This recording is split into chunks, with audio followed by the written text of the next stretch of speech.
All right, everyone, good morning. Welcome to the 187th District Court. These are the rules for the 187th District Court. First of all, it's Monday, but we're not going to make it a Monday. We're going to have like a Friday feel to everything. So the joy you had on being off on Friday, bring this into this Monday. For everyone who's on the screen, you are in the 187th District Court. You're to behave as though you're in court. If people are unprofessional, then you will be required to appear in court. To all the defendants, to the inmates who are at the jail, do not, I repeat, do not use the chat box. If you use the chat box, you will be sent back to your cell. Do not try to pick up dates while you're on this screen. If you do that, you will be sent back to your cell. This is not The Bachelor. This is not The Bachelorette. I'm not a medical doctor, but to the inmates at the jail, if you have your mask on, it probably will not work if it is not covering your nose. So, Mr. Campos, you may want to cover your nose. To all of the people who are at their homes, again, behave as though you're in court. What that means, there will be no tank tops, tube tops, dressing in robes. None of that will be tolerated. If you do that, then you will have to appear in court. I'm going to open the breakout rooms. When I open the breakout rooms, it will invite you to a room. Do not, I repeat, do not go to a breakout room unless I specifically call your name and you are assigned to a breakout room. To all the attorneys, I'm going to call your name. That's the order in which you will appear. If you see that you're down on the list and you want to zoom to another court, you're more than welcome to zoom to another court. However, if you're out zooming to another court and your name is called, you'll be placed at the end of the line. All of the defendants, if you do not hear your attorney's name called, it's because they're probably in another court. Be patient. You will get a chance to see your attorney. The first one, I have Ashley Morgan, Dante Dominguez, Elizabeth Settle, Nifa Carrillo, Sharon Thorne, Terry Carter, Todd McCrae, Jay Moritz, Robert Guyana, Janera Cortez, Matthew Brown. Have I missed any attorney's name? Adam Cardenas, Judge. All right. Any other attorney? All right. Attorneys, when I assign you to a breakout room, please be patient. As you can tell, there are more attorneys than there are prosecutors. Prosecutors have the ability to move throughout the rooms. They will see you in a breakout room. So please remain in the breakout room, because if you leave the breakout room, then the attorneys, the prosecutors will note that you're gone and they'll think that maybe someone has already spoken with you. So when you go to the breakout room, consider it as going to your doctor's office. When the nurse calls you to the back and you think you're seeing the doctor, you're really not. They're just checking your blood pressure and your weight. So please be patient. So, and also attorneys, if you have a plea bargain agreement, you need to put it in the chat box to N. Ferguson. She's the coordinator and she's listed on the screen as Ferguson coordinator.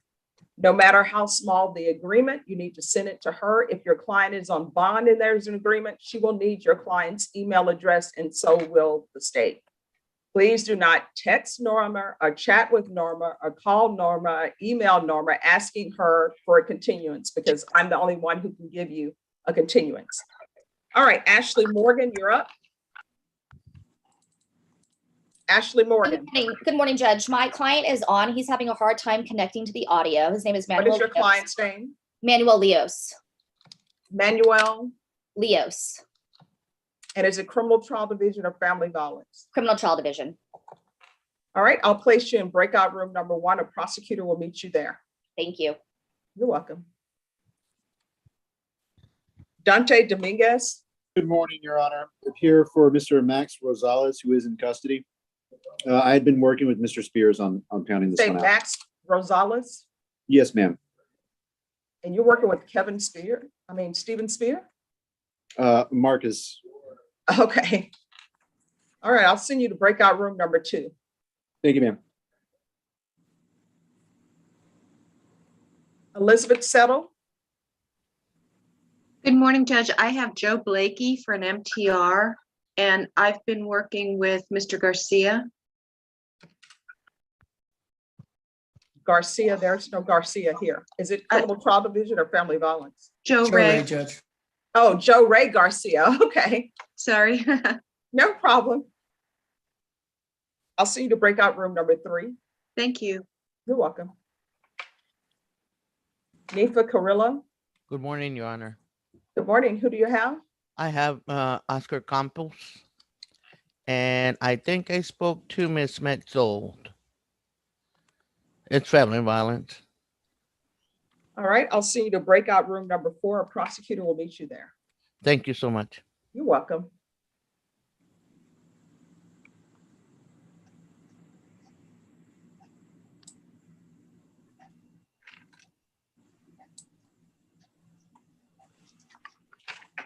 Sharon Thorne. Good morning, Your Honor. I have Ricky Darnell Ford. Excuse me. This is a continuation of a sentencing. You wanted them to evaluate him for Mick Myoff.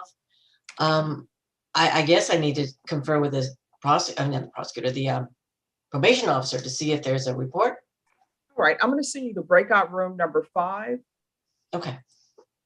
And let me send probation, if you go to 5, please. Thank you, Your Honor. Thank you. Terry Carter. Good morning, Judge. I have Patrick Benson on the docket. If I could confer with family violence, please. I'll send you to breakout room number 6. Thank you, Judge.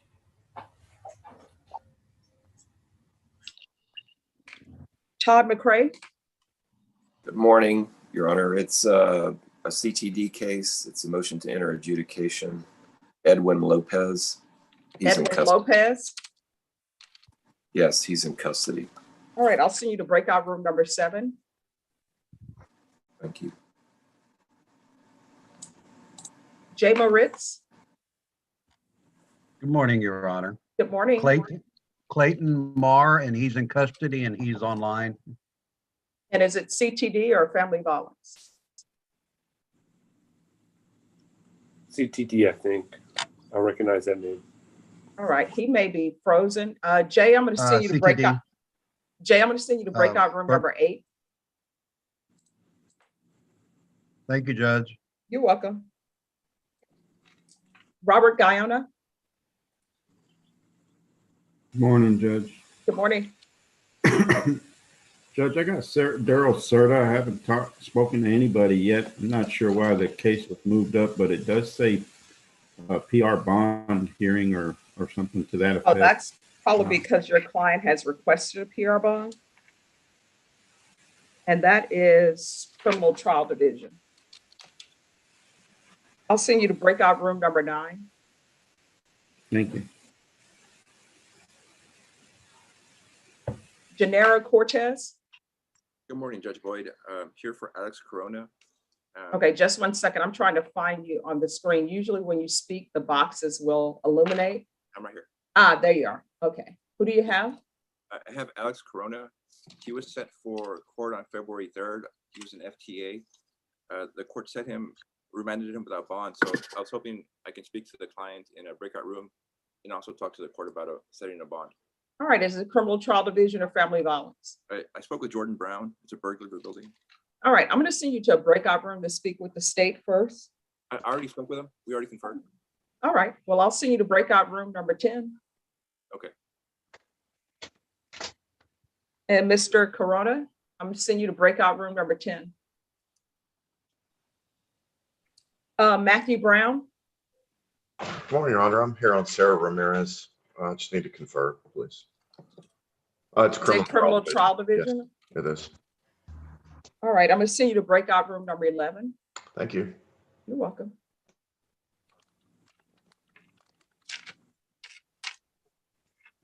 Adam Cardenas. Good morning, Judge. This is an MTR. She's in custody. I need to confer with her. Probation's made a couple of recommendations. What is your client's name? Amanda Hernandez. And is it criminal trial division or family violence? Yes. All right, have you conferred with the state yet? not with the state, the offers or recommendations come from probation.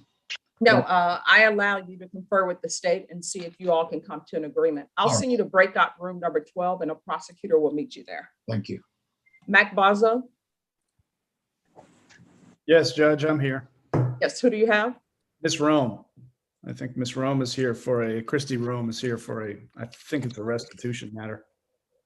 All right, is it criminal trial division or family violence? CTD. All right, I'm gonna send you to breakout room number 13. Thank you. And let me just add that it's restitution.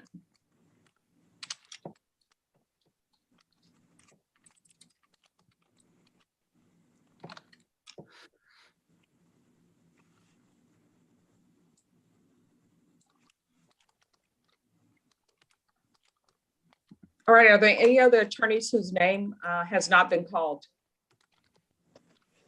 All right, any attorneys back from the breakout room? Ashley Morgan?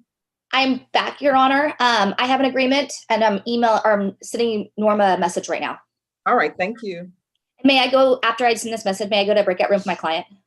Yes, and you were in breakout room number 1. Manuel Leo, where are you? He was here. He was having trouble with his audio. I'm going to see if he connected. All righty. He's under Samantha Guajardo, I believe. Okay, I will send, if you'll go back to breakout room number 1. Okay. And Manuel Leo, if you go to breakout room number 1, please.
Miss Ashley, I need your defendant's email address, please.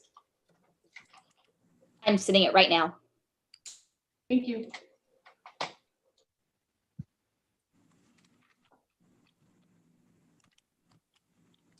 Tom or any of the prosecutors, do you all still have a public integrity unit or has that been subsumed No. by civil rights?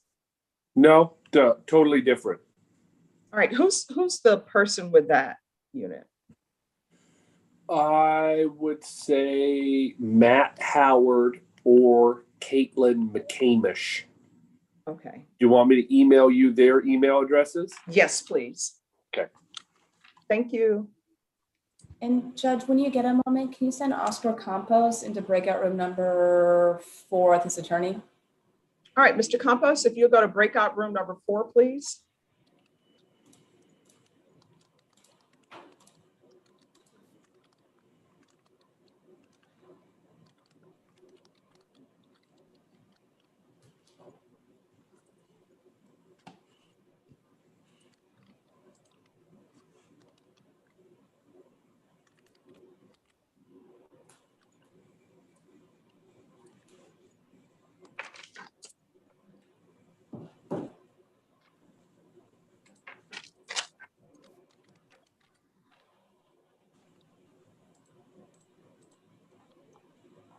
Jason Nitz?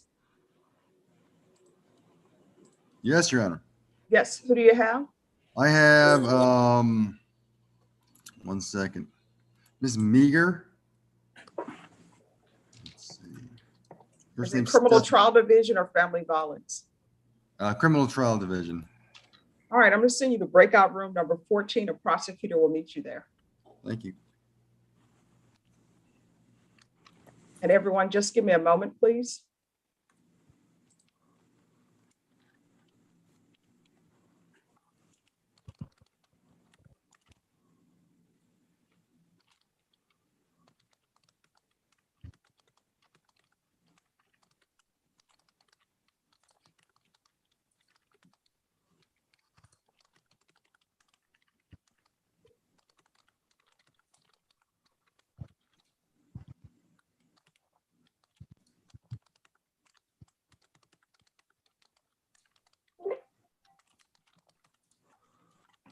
All right, Janara Cortez, you're back. Yes, Your Honor. I communicated the plea offer to Mr. Corona. Mr. Corona wants to work it out, so I'm just trying to get the paperwork ready. All right, thank you.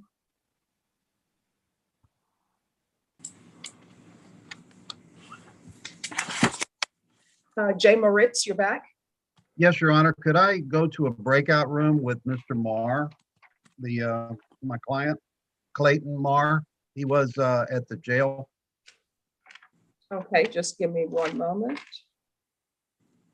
All right, if you'll go back to number 8, Mr. Marr, if you'll go to breakout room number 8, please.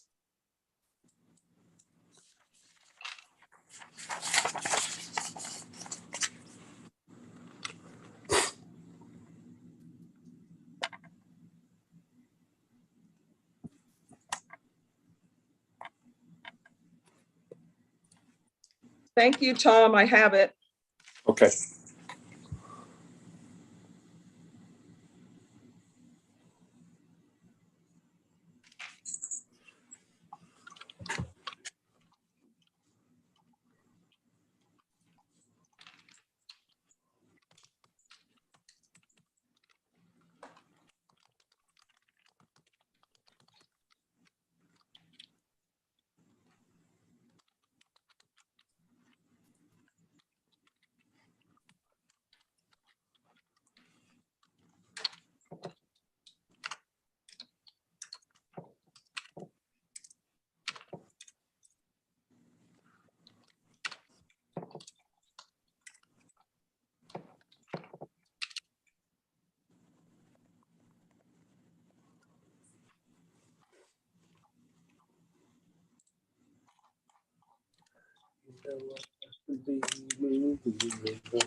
Judge, if you have a second, can I see you in a breakout room real quick? Yes.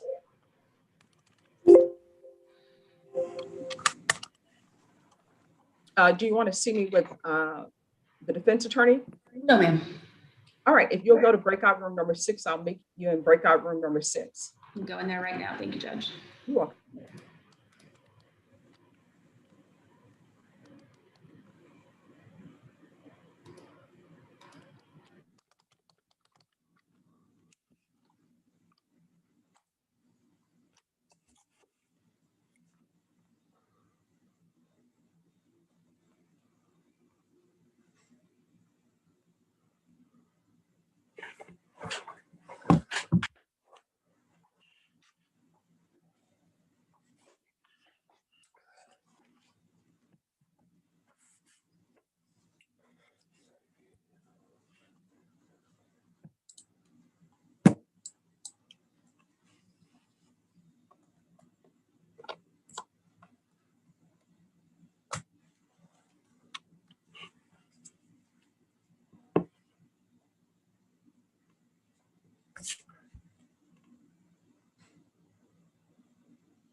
Everyone, all of the breakout rooms are closing.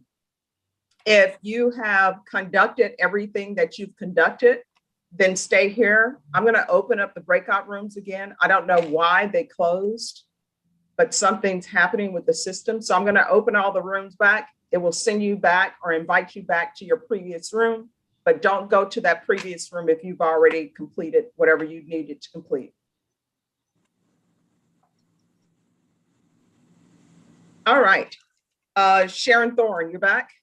I am, Your Honor, and I believe the probation officer, Rebecca, can explain everything what's going on. But I think that all the evaluations have been done. I think she needs to get with him, my client, to finish up his packet. But I'm gonna let Rebecca explain everything. She does it so much better than I do. All right, Rebecca, on Mr. Ford. Yes, ma'am. He was, they're asking for further evaluation with the DECOMI for the DDRF program. And that is scheduled for this Thursday, pending everything goes fine. So this Thursday, he'll have that evaluation done to confirm the DDRF program. So if I could just go into the breakout room and have him complete that DDRF program packet, and then I guess he can just stay in there until accepted into the program. All right, so are you doing the packet, or is there a third party who's doing the packet, Rebecca? I do the packet. The third party's doing the completion of the evaluation on Thursday. All right, so Norma, on Ricky Ford, can we recall this on Friday to make sure that the everything has been completed on Thursday? Yes, ma'am. All right, Mr. Ford, we're still trying to get you into the program. What's going to end up happening is probation is going to speak to you. We're going to reset you for Friday, April 9th to make sure that everything is done. If everything is done, then you won't be brought over on the 9th. Do you understand? You're muted, sir. Yes, ma'am. Okay, so I'm going to send you to a breakout room with probation.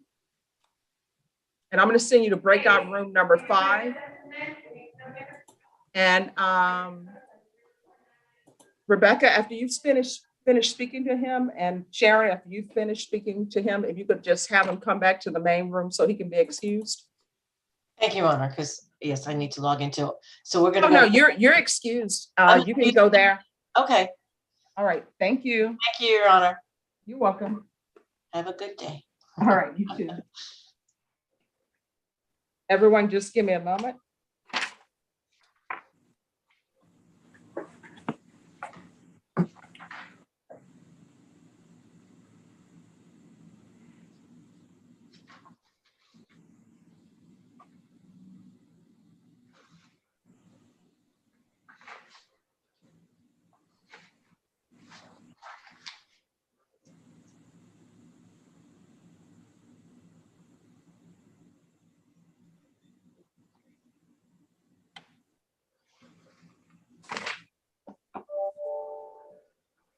Okay,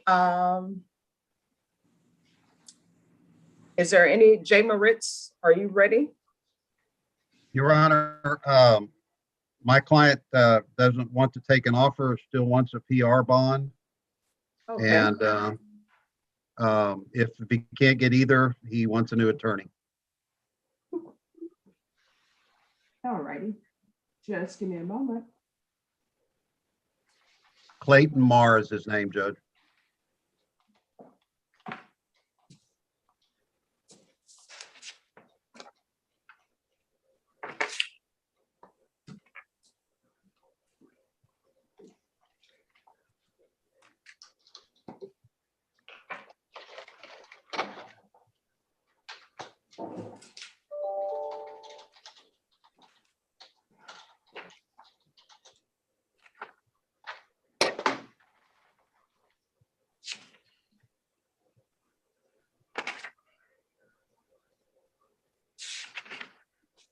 All right, Mr. Marr, where are you? He was signed on at the jail. All right, Mr. Marr, if you can unmute yourself. Yes, All right, you're asking for a PR bond, correct? yes. All right, Mr. Marr, your PR bond is being denied. The reason why it's being denied is you have pages upon pages of criminal history. No, I don't. Yes, that's what's been given me. Are you Clayton Marr? Yes, You have a burglary from August 20th, I'm sorry, August 17th, 2020. Criminal trash pass, August 13th, 2020. Theft enhancement, August 13th, 2020. Burglary of a vehicle, July 1st, 2020. Criminal trespass of private property, June 7th, 2020. Possession of a controlled substance, penalty group 1 gram to 4 grams, June 7th, 2020. Burglary of a vehicle, April 23rd, 2020. Criminal trespass, April 12th, 2020. Burglary of a vehicle, March 29th, 2020. Criminal trespass, private property, March 12th, 2020. Theft, $100 to $750, March 4th, 2020. Criminal trespass, private property, March 2nd, 2020. Criminal trespass, private property, February 20th, 2020. Criminal trespass, property, February 18th, 2020. Criminal trespass, property, January 29th, 2020. Criminal trespass of private property, January 18th, 2020. Criminal trespass, private property, January 15th, 2020. Theft, $100 to $750, November 21st, 2019.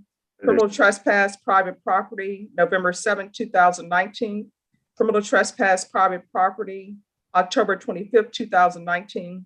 Criminal trespass, private property, October 19th, 2019. Criminal trespass, private property, September 28th, 2019. Criminal trespass, private property, September 19th, 2019. Criminal trespass, private property, August 6, 2019.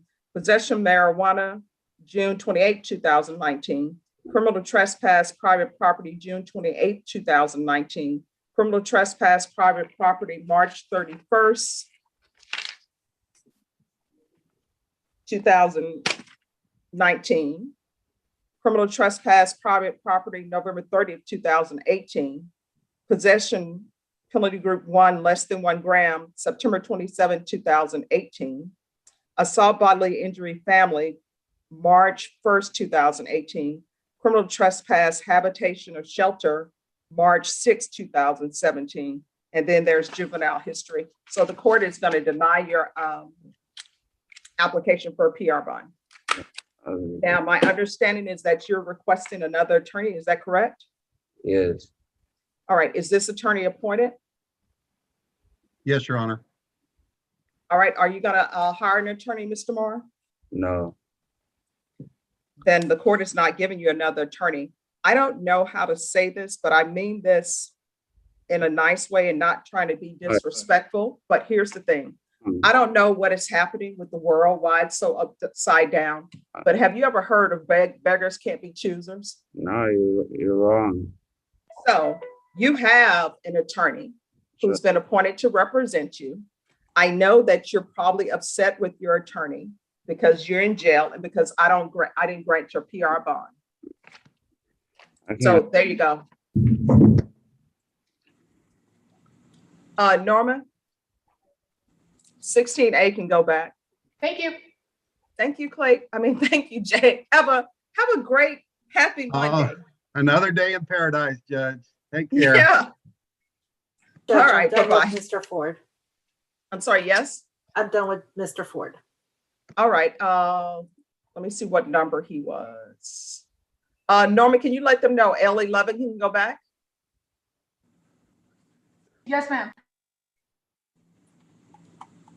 All right. Anyone else back from the breakout room? I am, Judge. Yes. Judge, I just needed to see if I could break out with my client. I've talked to the DA and my client's in jail. All right. If you'll go back to breakout room number 3, and Mr. Blakely, if you go to 3.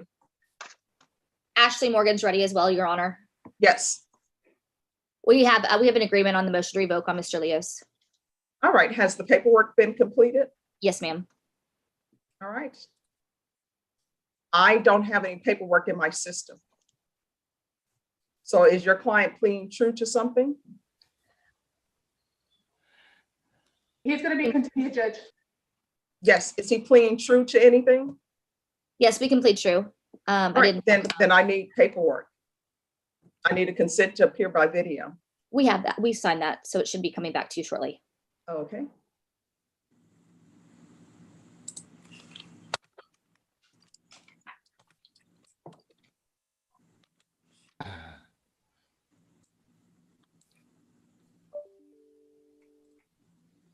Your Honor. Yes. This is Ninfa Carrillo. I represent Mr. Campos, and we have reached an agreement. I have put it in the chat for the state, so I'm sure it's just putting the paperwork together. All right. Thank you. And is your client on bond? He's in jail, Your Honor. He's All right. on the screen. Can you make sure that the court coordinator knows what the agreement is so she can get the paperwork? Okay. And she's listed as Ferguson coordinator. Yes, Your Honor.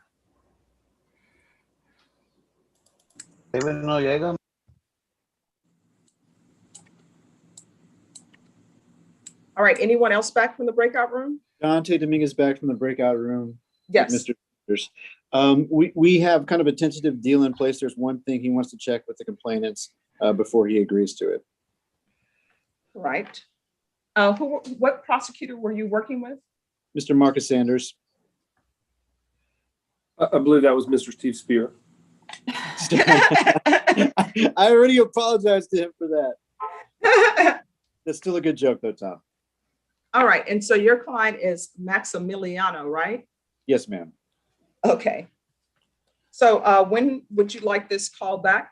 Marcus, can we do this on Friday or is that too soon? It may be too soon if next week is available.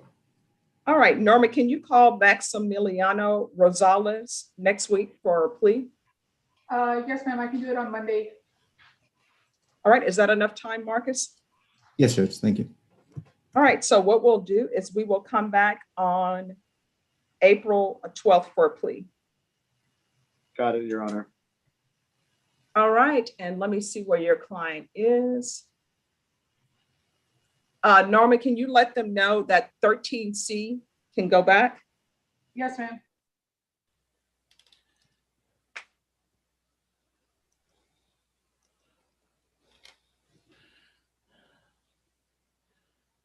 Your Honor, can you get me into a breakout room with Edwin Lopez, please?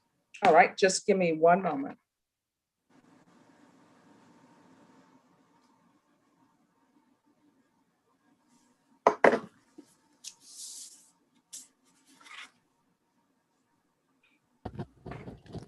All right, Edwin Lopez, is he in custody? We believe he's in custody, Your Honor. All right, Mr. Lopez, I'm going to send you to breakout room number 7 with your attorney. And Todd, if you'll go back to number 7, please. Thank you. May I be excused, Your Honor? Yes. Thank you, Judge. Thank you, Mr. Sanders. Judge, this is Robert Gaona for Daryl Serta. Yes. I had a conference with the ADA, and I'd like to speak with Mr. Serta in the conference, in a breakout room, please. All right, Mr. Serta, if you'll go to breakout room number 9, please. And Robert, if you'll go back to 9. Thanks, Judge. Good morning, Judge. Good morning. I've been waiting about 15 minutes in the breakout, but I was wondering if maybe, I know the ADAs are busy, but I'm wondering if I could talk to my client in the meantime. All right, well, just one second. Criminal Trial Division, are you available to go to breakout room number 12 to speak with Adam? So he's in 12. Mac Bonzo is in 13 on a restitution matter for Criminal Trial Division. And Jason Nitz is in 14 for Criminal Trial Division.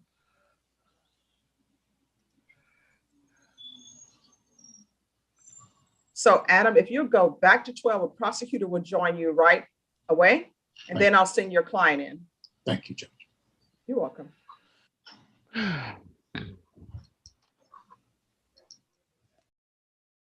And Ashley Morgan, I don't think your client has signed anything. I have not received any paperwork in my box.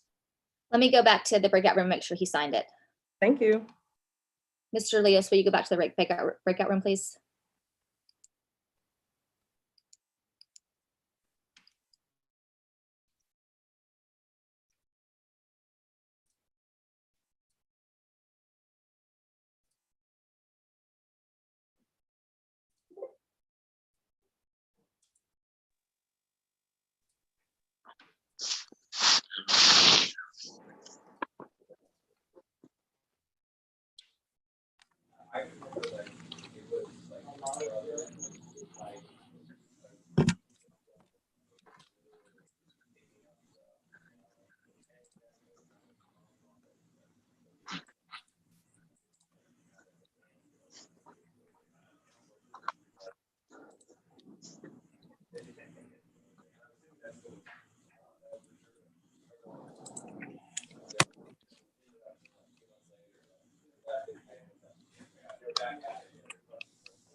All right, if anyone is ready, just let me know.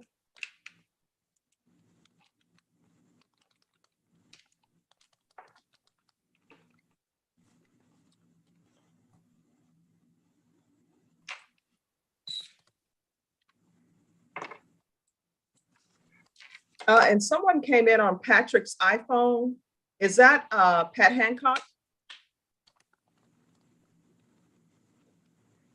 No, it's Patrick Benson. All right, just give us a moment. As soon as your attorney, yes, Terry Carter. Yes, Judge, we're just waiting on some paperwork. I put the plea offer in the chat for Norma, and I'm just waiting on the state to send me some stuff as well. All right, thank you. Judge, can you send Mr. Cortez and his client Corona 16C to a breakout room, please? Who is his attorney? It's me, Judge Gerardo Cortez. All right, if you go to breakout room number 10 and your client is who? Yeah. Alex Corona.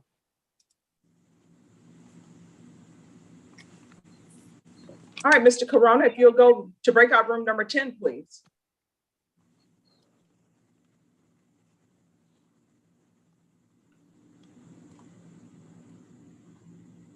Mr. Corona, do you see at the bottom of your screen where it says breakout room?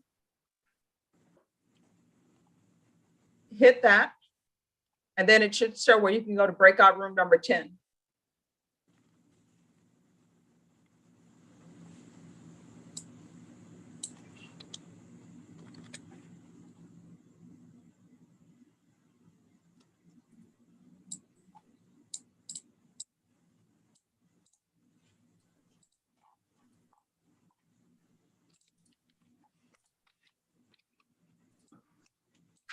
All right, Ashley Morgan, if you could unmute and have your client unmute. Yes, ma'am. Mr. Leos, if you'll unmute. Yes, ma'am. All right, who's the prosecutor you're working with on this? Alexandra. All right, Alexandra, are you ready? Yes.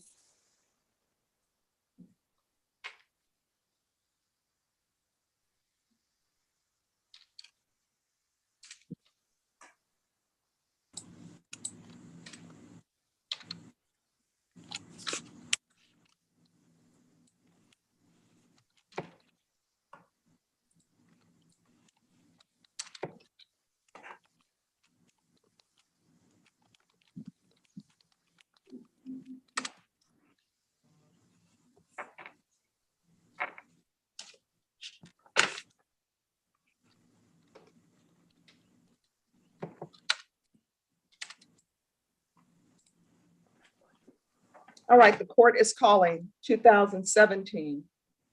Pass me that. Yeah, thank you. Court is calling 2017 CR 9616, State of Texas versus Manuel Leos Jr. Could I have parties announced for the record, please, for the state, Alexandra Williamson. for the defense? Ashley Morgan. And are you Manuel Leos? Yes, ma'am. We're proceeding by video because of the pandemic. Any objections from the state?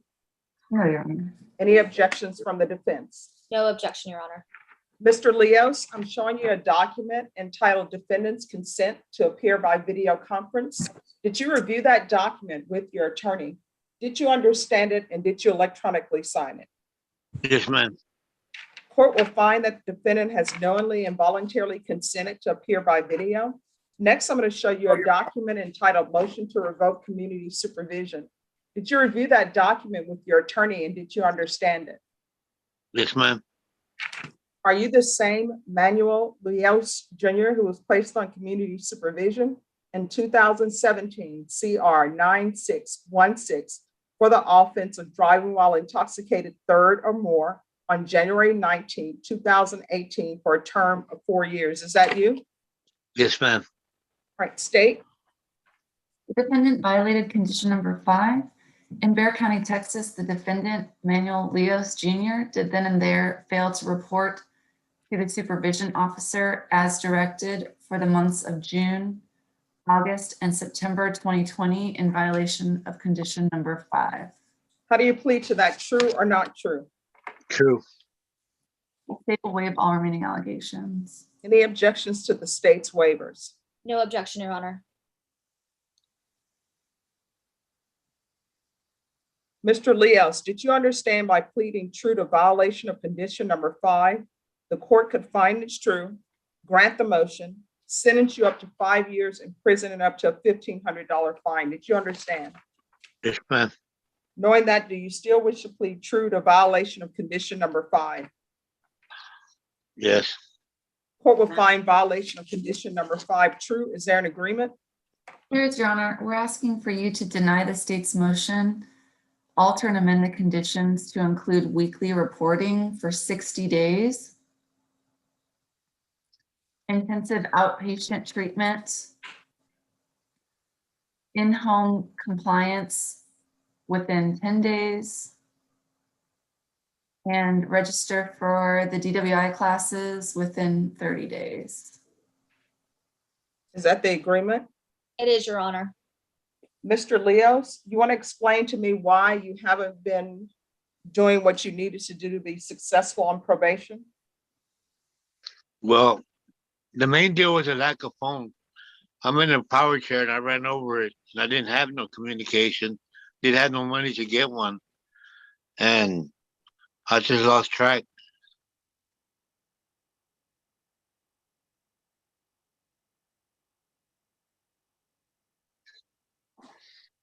So are you employed now? No, what do you call it? I'm in a wheelchair. I'm an amputee. Well, how are you going to pay for all of this that the state is requesting? Well, I'm get disability. That's all I got. Well, I mean, you've had disability before this, correct? Yeah, I've been getting it. I've been getting disability. That's why I've been trying to pay. And I told her that, like, I can't hear my left ear. My right eye is dead. And I didn't want to go to all these classes on the phone because, I mean, I had trouble hearing. And then I drop my phone and I don't hear it. And I run over it What did you run over it with? with my power chair. Fell out of my pocket. Okay. All right, this is what I'm going to do. I'm going to follow your agreement. Let me see how much time he has left.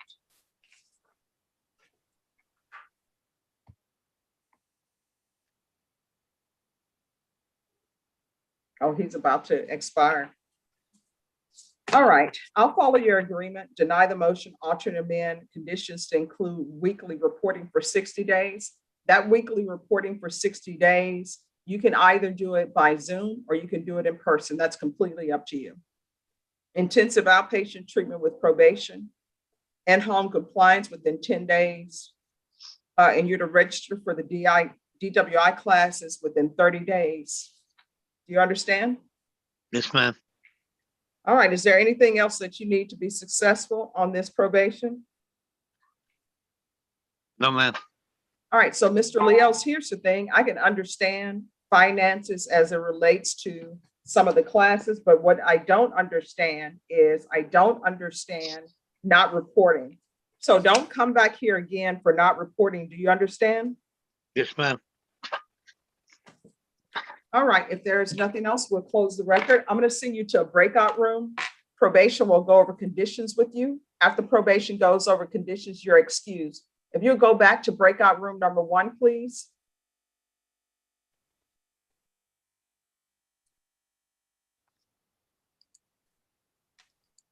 And Ms. Morgan, you can go to 1 and you are excused.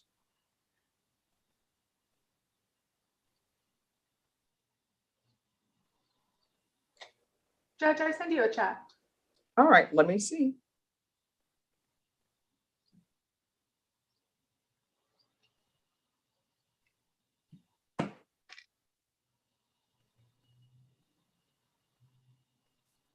All right, Adam Cardenas. Yes, Judge. All right, if you'll go back to breakout room number 12 and your client will meet you there. Ms. Hernandez, please go to breakout room number 12. Thank you, Judge. You're welcome. Yes, ma'am.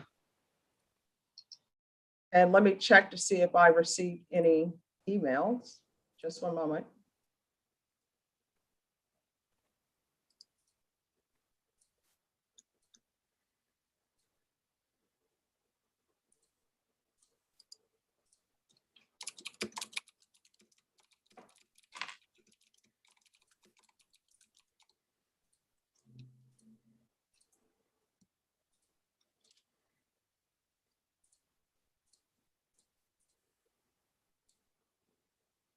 All right, anyone else back from the breakout room? Yes, Your Honor. Genaro Cortez for Alex Corona. We're ready on that when the court is. All right, I'm just receiving plea paperwork on that, so I'm signing it. Sure. Okay, no worries, Your Honor. All right, anyone else back from the breakout room? Robert Gaona, Judge, we're back. If you can address the request of Mr. Serta for a bond, PR bond. All right, just give me one moment.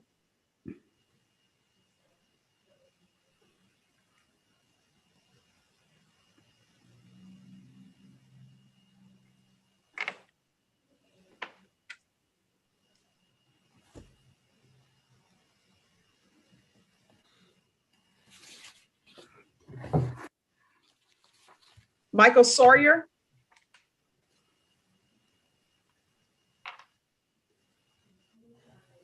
All right, Michael, you're connecting to audio. Let me see who you have with us. You have Sean Rodas. We're here, Your Honor, Sean Rodas. All right, and that is Criminal Trial Division. I'm going to send you to breakout room number 2, and a prosecutor will meet you there. Thank you, Judge. Thank you. All right. Who is the person who said that they're ready on a Robert Guyana on CERTA? Yes, Judge.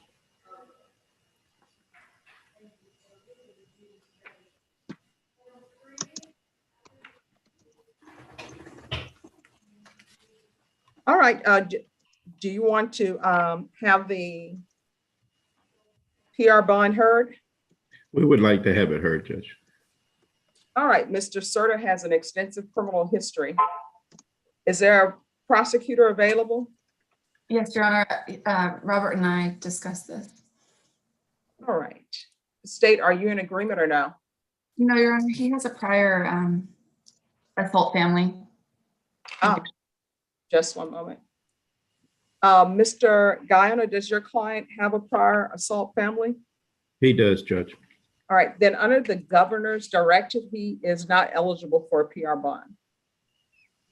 Do you still wish to go forward with the hearing? Oh, we understand, Judge. All right, Mr. Serta, you're not eligible for a PR bond based upon the governor's directive, and also you have an extensive history outside of that as well. What is happening with the new case? On Mr. Serta, Judge, we've have conferred. We do have an offer. We do have another court date on the 14th. So did you all want to talk about the offer? Because the court did, not, Judge. All right, because the court does not set, does not have pre-hearings. So does he have a case where he's been indicted? No, Judge, this was just a hearing given on the initial appointment date. All right, Norma? Yes, ma'am. On Mr. Darrell Serta, is he set on the 14th for some reason? Let me check. Give me 1 second.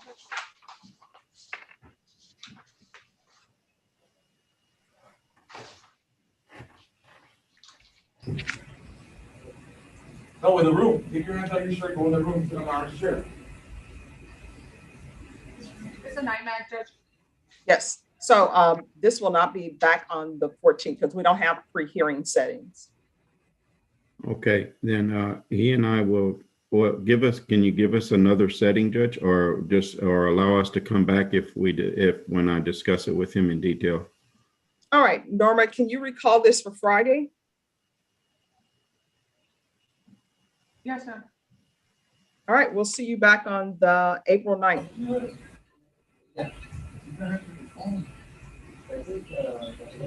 Thank you. You're welcome. Norma, can you let them know 16B is excused? Thank you, ma'am. You're welcome. Mac Baza? Yes, Judge. I came out of the breakout room because I was all alone in the breakout room. I haven't seen anybody. All right, let's see if we can help you with that. Is there anyone available to speak with him about a restitution hearing on Miss Rome?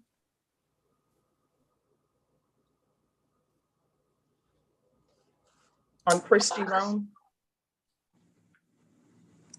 Judge, I was going to go in there, but he wasn't in there. I'm waiting to make an announcement with Matthew Brown, I believe, before I go in. Okay. Matthew Brown, what's the announcement? Yes, Your Honor, thank you. We're here on Sarah Ramirez today. She had asked for a PR bond. Okay.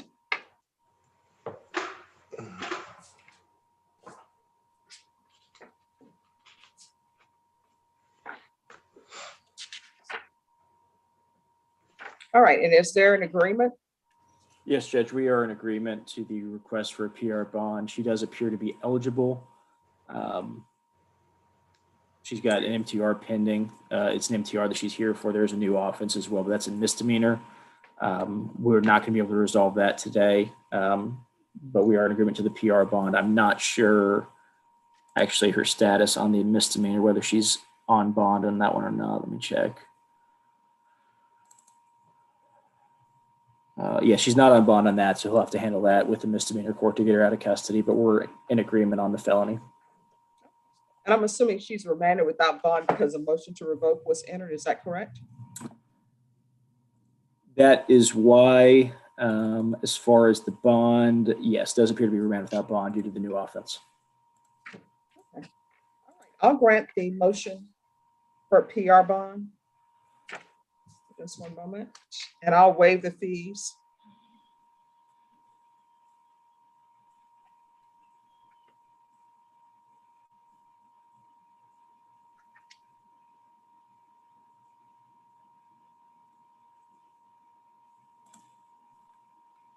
And I'll set the bond at 5,000, but grant a PR bond.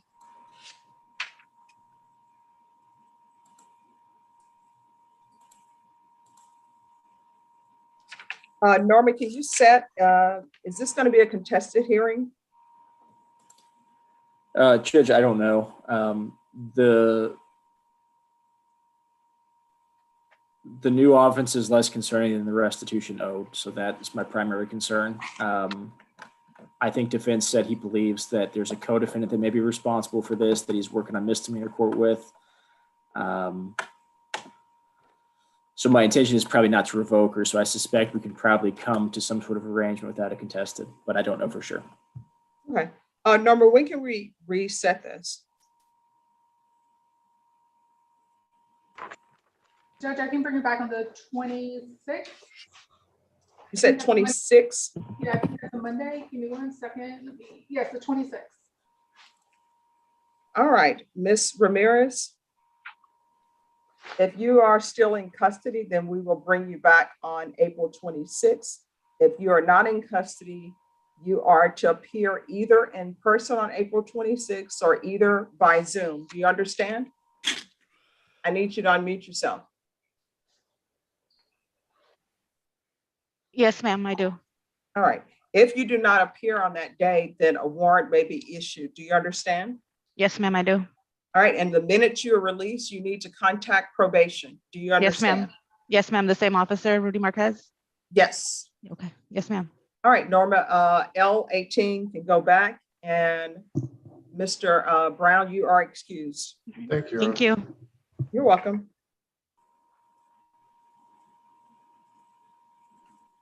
And everyone, just give me a moment, please.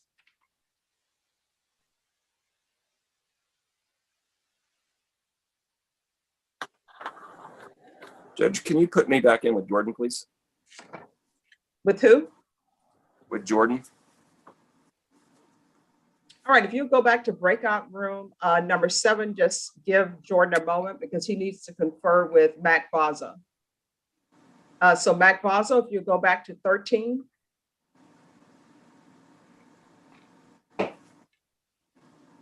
Judge, can you put me in the breakout room with Alex Corona so I could swear him in? All right, Alex Corona. If you'll go back to breakout room number 10, please. Judge, can I get a breakout room with my client? All right, Ms. Meager, if you'll go to breakout room number 14, please. Yes, sir. All right, anyone else ready? Yeah, Your Honor. On Amanda Hernandez MTR, Judge. We've got an agreement. I don't know if the court would go with it, but. Well, I just need the plea paperwork. I don't have any plea paperwork. Oh, it's an MTR, Judge. Yes, I still need plea paperwork. I see. Entering a plea. Okay, I've notified Norma. All right, thank you. Your Honor. And Elizabeth Settle, yes. Yes, on Joe Blakey, we've reached an agreement on the MTR. He's also got a misdemeanor pending in the County Court 13. I've got an offer on that as well. So Joe Ray wants me to take care of that one as soon as possible and then come back and address the MTR. Okay, so you want to call that court and see when that can be taken care of? Yes, I will, Judge. All right, call the court and let us know. Okay, thank you. Sure. Anyone else ready? Judge, this is Carrie Carter. If I could have just a moment in the breakout room with Joe Ray, there's a discrepancy in the paperwork I want to talk to him about, please. All right, let me see what breakout room you were in. If you'll go back to breakout room number 6, and Joe Ray, if you go to breakout room number 6, please. Thank you, Judge. Judge, can you put me in a breakout room with Nifa, please? Okay. Nifo Carrillo, if you can go back to breakout room number 4, please. Yes, Your Honor.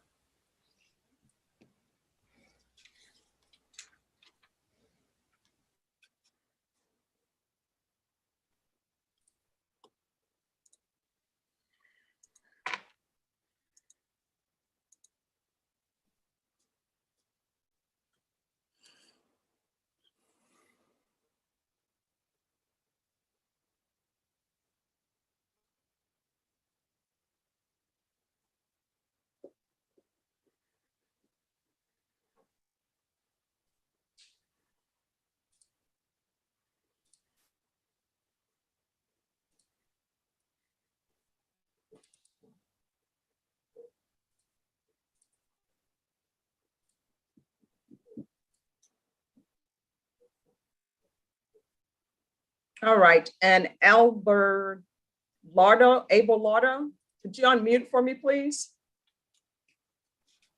Okay, All right, you're here for a compliance hearing. okay, Well, I mean, it's not okay. We got issues with you. okay. Like you're not reporting, you're not staying in contact with probation. Why not? I have been. I went, last time I went was this past, I was supposed to be scheduled on the 8th and the 15th.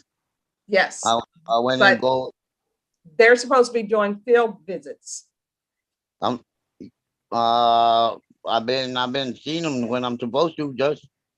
Field visit means that they come to wherever you are staying Oh, okay, to visit your house.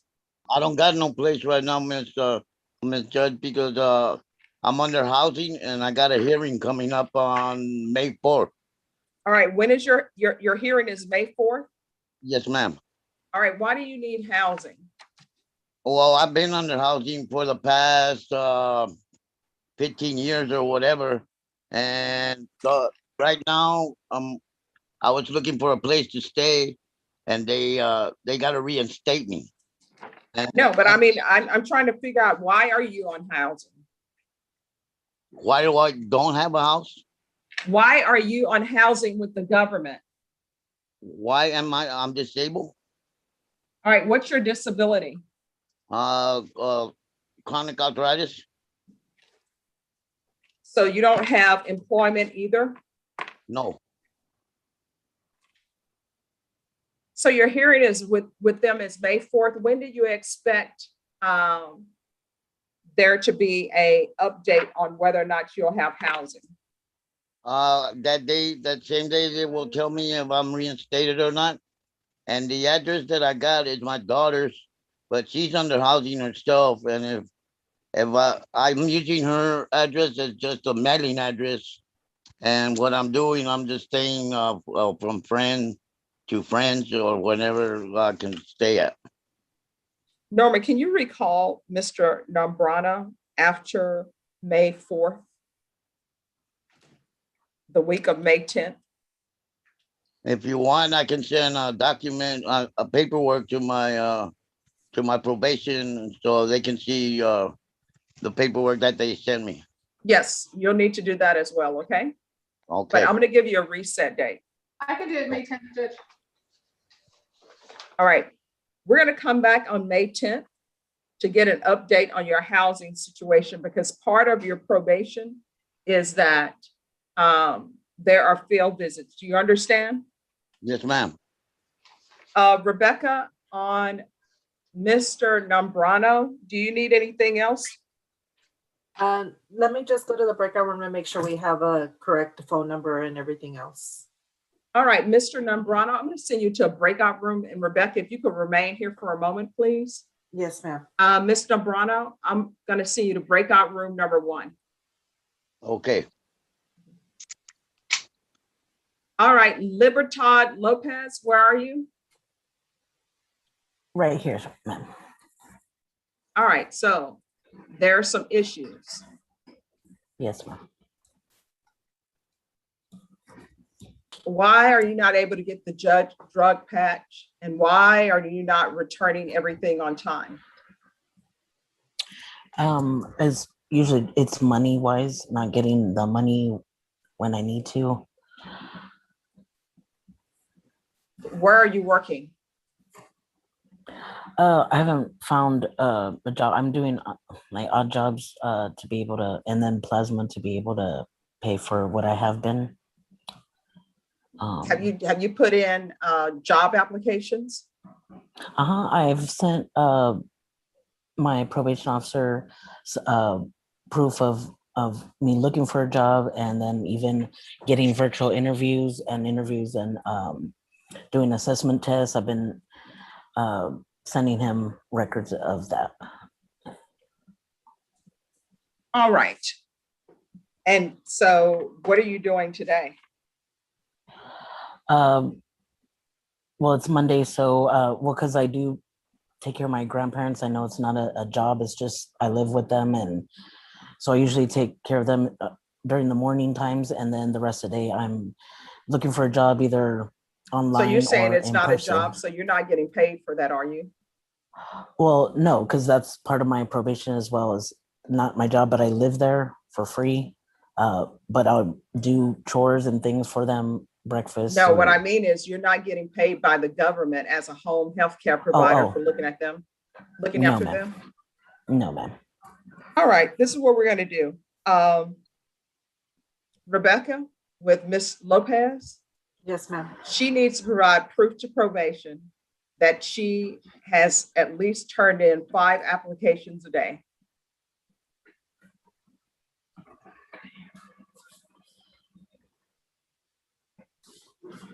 And is there any way she can take a drug test with probation, Rebecca, today, and maybe that cost for the one today can be deferred? They don't do that, Judge. Is there any way you can get in touch with, I did get my patch last week. so you have the patch on now? Yeah, I was gonna go and actually go to them and so that they could correct it, because it peels off real easily. So so the lady had said that I just go and pay $2 and she'll reissue the part that keeps this I sticky don't part. understand why your patch is falling off because you don't have a job. So it's not like you're working in the Oh, no. heat or anything of that nature. Oh, I mean, that's I'm gonna want a drug test today. okay. And Rebecca, drug test her by 3 p.m. today. Yes, ma'am.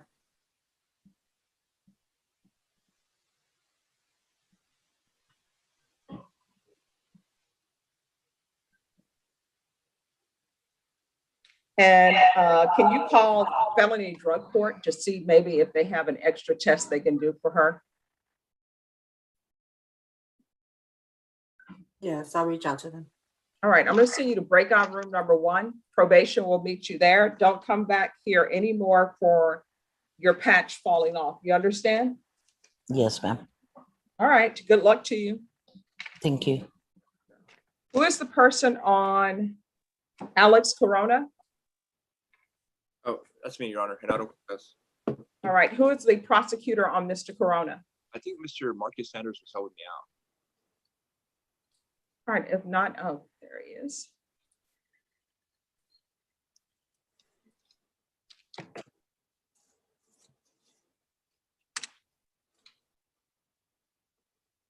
Judge, can you make me a co-host so I can go into the breakout room? Oh, I think you're already assigned there, but I'll make you co-host. Just 1 second, don't leave. I don't want to, because they may come try to come see me here. I don't know, or like as soon as I get there.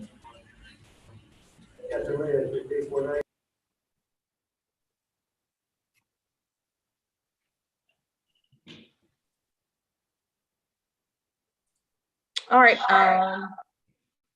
let me see.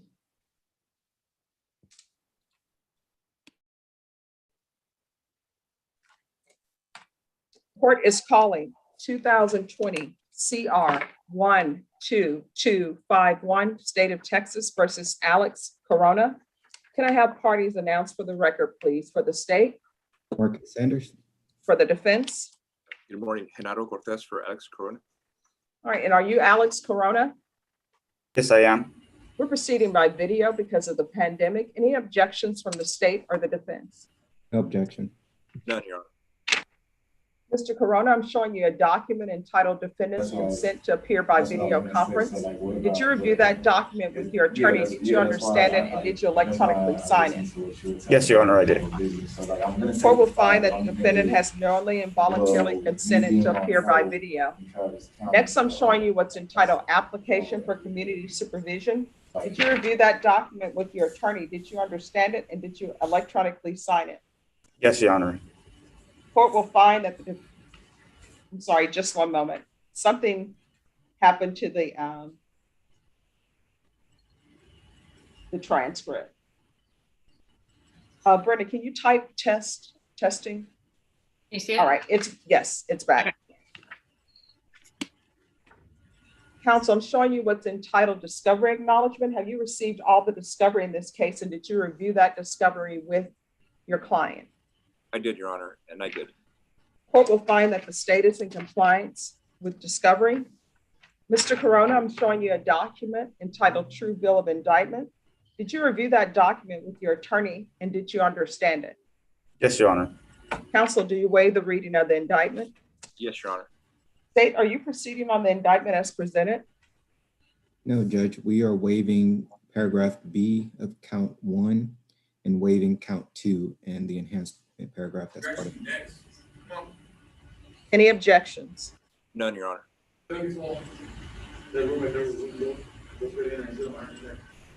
All right, next I'm going to show you what's entitled Court Admonishments. Did you review that document with your attorney? Did you understand it? And did you electronically sign it in all the appropriate places?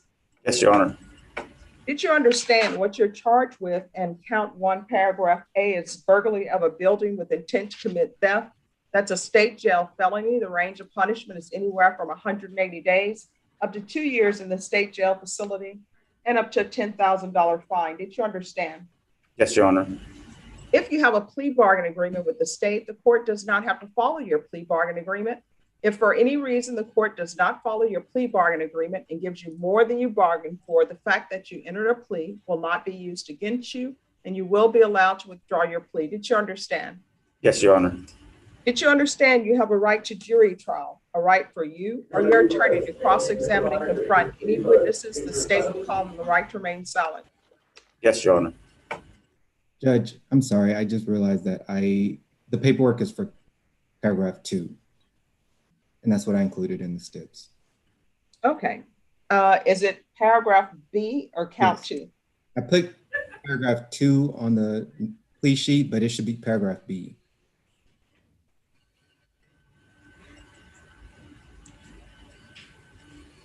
Okay, you're proceeding on count 1, paragraph B? Correct.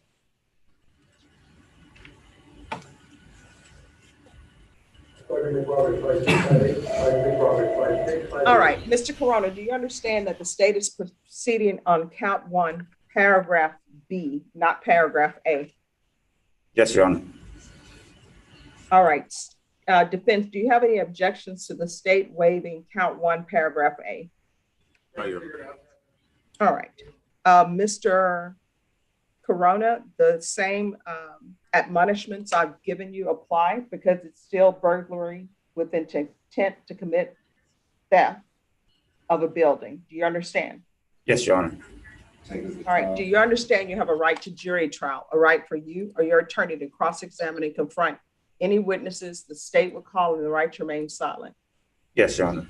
Did you understand that today the state will, I'm so sorry. Someone is zooming in. I don't know who this is. Just give me a second. Brenda, it's turning into a Monday on a Monday. It sure is.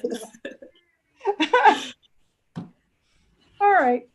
Mr. Corona, did you understand by entering a plea bargain agreement, entering into this plea bargain agreement, you were giving up those rights? Yes, Your Honor, I do. And did you intend to give up those rights and enter into a plea bargain agreement in this case? Yes. Counsel, has your client been able to provide you with any defenses to this offense? Yes, Your Honor. Do you believe he has a rational as well as a factual understanding of the charges against him? He does. Do you believe he's currently competent and was legally sane at the time of the offense? Yes, Your Honor. Mr. Corona, has anyone threatened you, coerced you, or placed you in fear to get you to enter this plea? No, Your Honor. Has anyone promised you anything other than the plea bargain agreement to get you to enter this plea? No, Your Honor. Are you satisfied with the way you've been represented? Yes, Your Honor, I am. Are you a U.S. citizen? Yes. Court will find that the defendant has knowingly and voluntarily waived his right to jury trial. Next, I'm showing you the plea bargain page. Did you review that page with your attorney and did you understand it? Yes, Your Honor. According to the plea bargain agreement, the state is proceeding on count 1, paragraph B. Punishment is to be assessed at 2 years in the state jail facility. There's a $1,500 fine that is in parentheses. State defense is that to be probated, or are you going to argue about that? No. I'm sorry? Probated. All right, there's a $1,500 fine that will be probated. There's no application for deferred adjudication. The state recommends community supervision. There's to be restitution to the Shady Lady Saloon or David Martin. And just for the record, David Martin is not the prosecutor in this courtroom, correct? Correct, Your Honor. Okay. And also I see it's restitution of $1,500 to the Shady Lady Saloon or David Martin. So has that $1,500 been paid?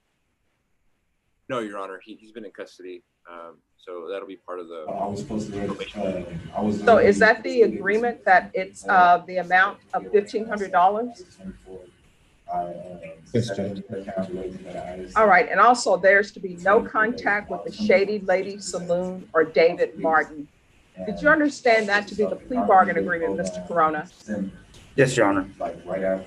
Defense, is that the plea bargain agreement? I know my probation for traffic is the. I'm sorry, Mr. Corona, can you mute and unmute yourself? All right, defense. All right, I'm going to mute you, Mr. Corona, because there's noise coming from your end. But when I need you to speak, I'll ask you to unmute. So just pay attention to your screen. And if there are any questions you have, just let me know. Defense, did you understand that to be the plea bargain agreement? Yes, Your Honor. State, is that the plea bargain agreement? Yes, Judge, it is. Mr. Corona, next I'm showing you what's entitled waiver of appeal. Did you review that paragraph with your attorney? Did you understand it? And did you electronically sign it in both places?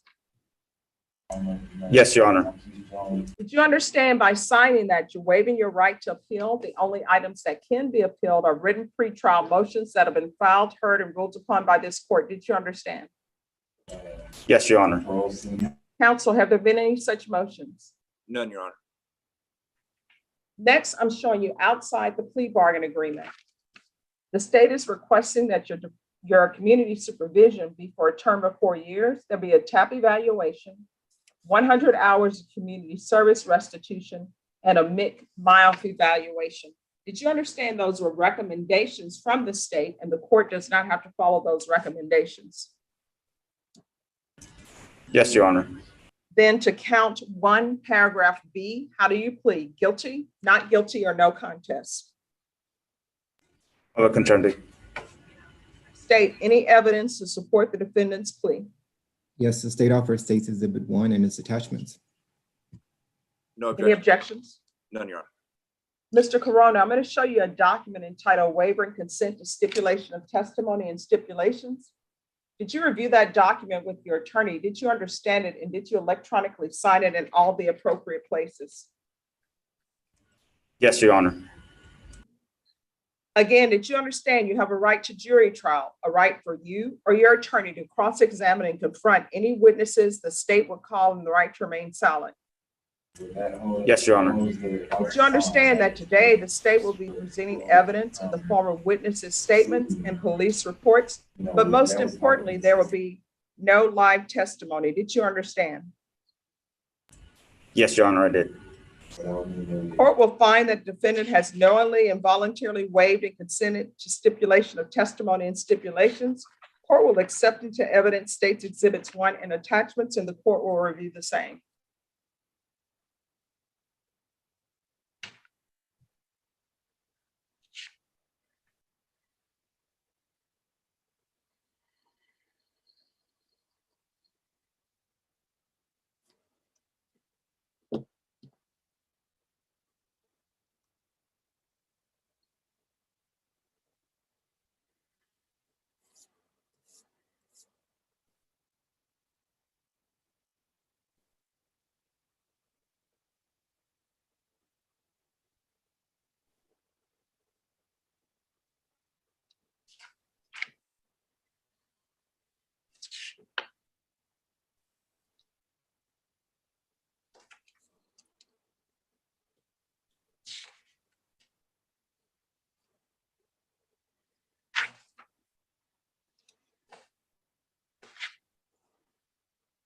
All right, after reviewing State's Exhibits 1 and attachments, the court will find there is sufficient evidence to find you guilty and the court will find you guilty. Are you proceeding with sentencing? Yes, Your Honor. Is there anything you wish to say on behalf of your client? Mr. Corona is remorseful, Your Honor, and he wants to pay the restitution so he can get on with his life. He's engaged, and he's trying to start that new chapter. And so this is the first step in that chapter. All right, Mr. Corona, do you have employment? I'm self-employed. Doing what? I do a cell phone repair and computer repair. How long have you been doing that? 17 years. All right, so why did this happen? I am currently in the 12-step program. I was stimulated use is addiction to methamphetamine, and I'm currently 4 months clean and working with sponsees as well as the sponsor to, and that's one of the stipulations of my engagement, and to further my life and to start a new chapter with my fiance. All right, so there's a mouth evaluation that's being recommended. Why is that being recommended? State or just 1 second, state or defense? Your Honor, my understanding that was part of the plea agreement. I'm not sure. I didn't notice any mental health issues with Mr. Corona. The only issue was the one he addressed is his addiction to methamphetamine. But we're trying to work it out, and I don't think there's going to be any mental health issues in this case. All right, Mr. Corona, have you ever been previously diagnosed with any mental health issues? I'm currently under the care of a physician, of a psychiatrist. Dr. Trickett is my psychiatrist. I'm receiving mental through the Center for Healthcare Services. I have counseling and I'm taking my medication. So I am actively engaged in my mental health, and I'm very proactive on it as well. All right, so what's your diagnosis? I have depression and PTSD as well as anxiety disorder. All right, does anyone know, does he have any violent criminal history in his past? Anything that would preclude him from being a part of the felony drug court? 1 second. No, I don't think so. It was a guy and But I'm not sure. I'm not sure the answer to that. Okay, Mr. Corona, do you have any criminal history other than this? I have a evading arrest and a child endangerment. Okay.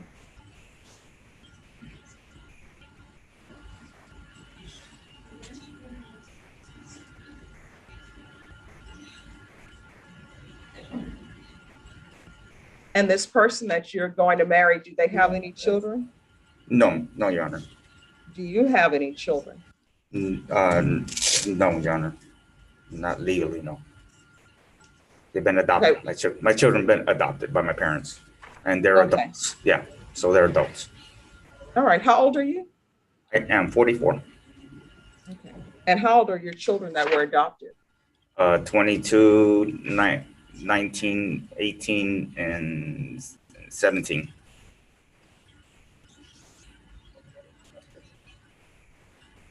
All right, this is what the court is going to do. Court is going to sentence you to a $1,500 fine. That will be probated. Place you on probation for 4 years with a 2-year underlying sentence. There's to be no contact with the Shady Lady Saloon or David Martin. Restitution of $1,500 to the Shady Lady Saloon or David Martin. Continued treatment with Center for Healthcare Services. A referral to felony drug court. That's going to happen while you're in custody.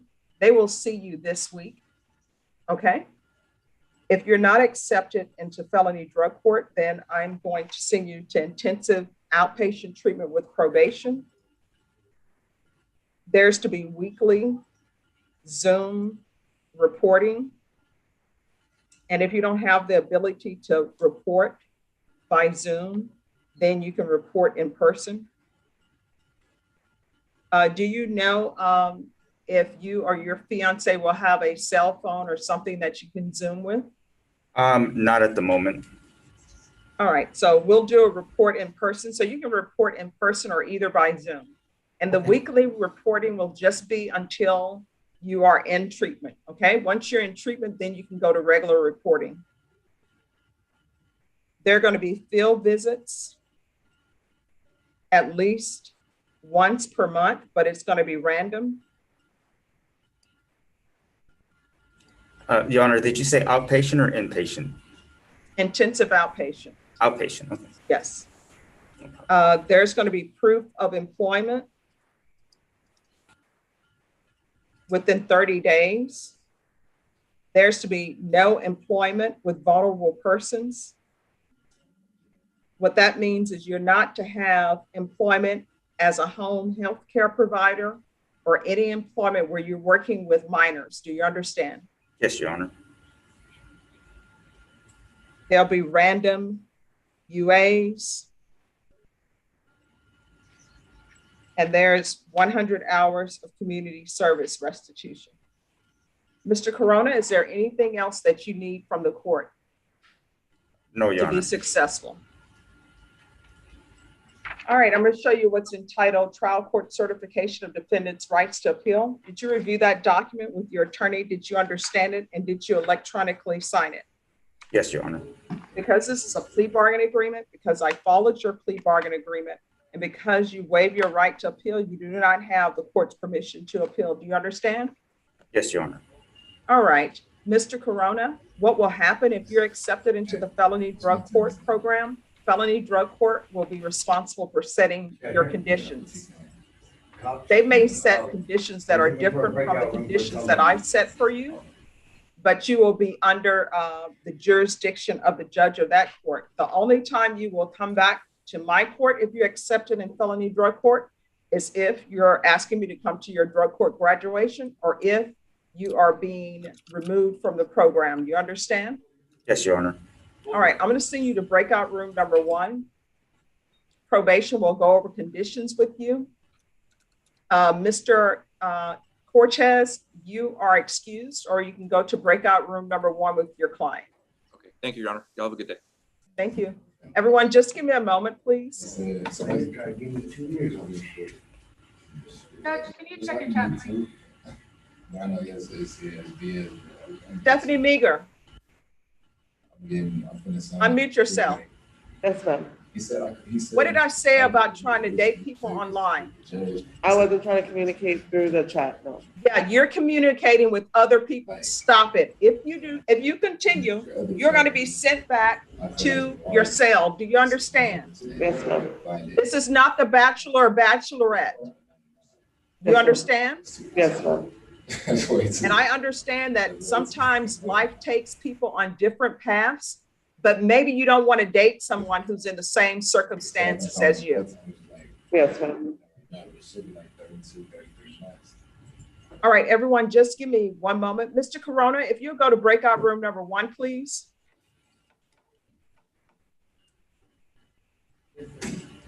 And has anyone been to breakout room number 2 to speak with Michael Sawyer on Sean Rodas? Mr. Corona, if you look at the bottom of your screen where you see breakout rooms, just click on that. All right, everyone, give me a moment.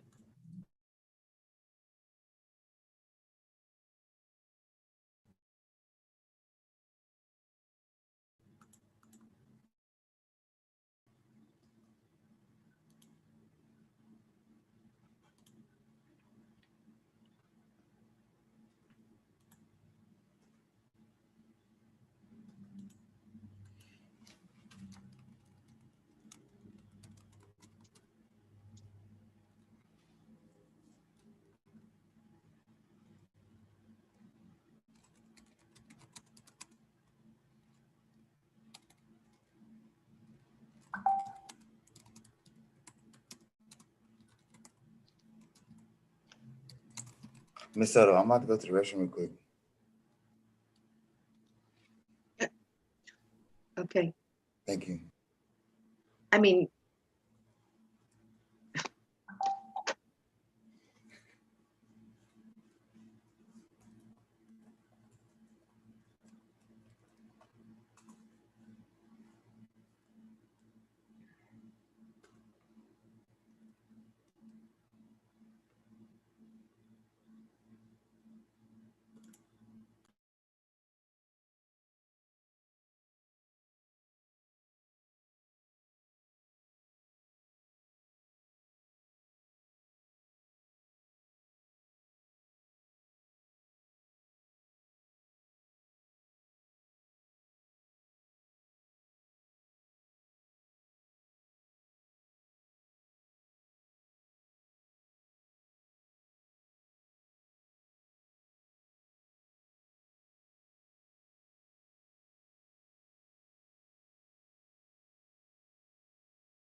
All right, anyone ready?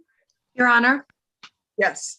yeah, you had asked me to contact County Court 13 to get a misdemeanor setting for Joe Blakey before we do his felony MTR. I've contacted the court. Sybil is totally unavailable while she's doing her Zoom this morning. So I'm not going to be able to get a setting this morning. Okay. Could we possibly reset this case, and I'll do my level best to get him in there as soon as I can? All right, Norma, on Joe Blakely, Yes, ma'am. is there a date where we can recall this? And let's recall it in 2 weeks. Give me 1 second, Judge. Let me- Judge, could we make that 1 week, just because he's Yes. been in jail for a while, and Okay, are you sure you're gonna have it done? I feel confident. Okay, I can't be sure, Judge. I can do. all right, we'll go with the 1 week. Norma, if you can recall it in 1 week. I can do April 16th. April when? The 16th. All right, April 16th. All right. Thank you, Judge. All right, you're welcome. Bye, bye. Norma, can you let them know that Mr. Blakely can go back? Let me see if he's on the screen. Yes, ma'am. He's 13B. Thank you. Good. Can you put me in a breakout room with Edwin Lopez, Your Honor, to sign paperwork? All right, just give me 1 moment.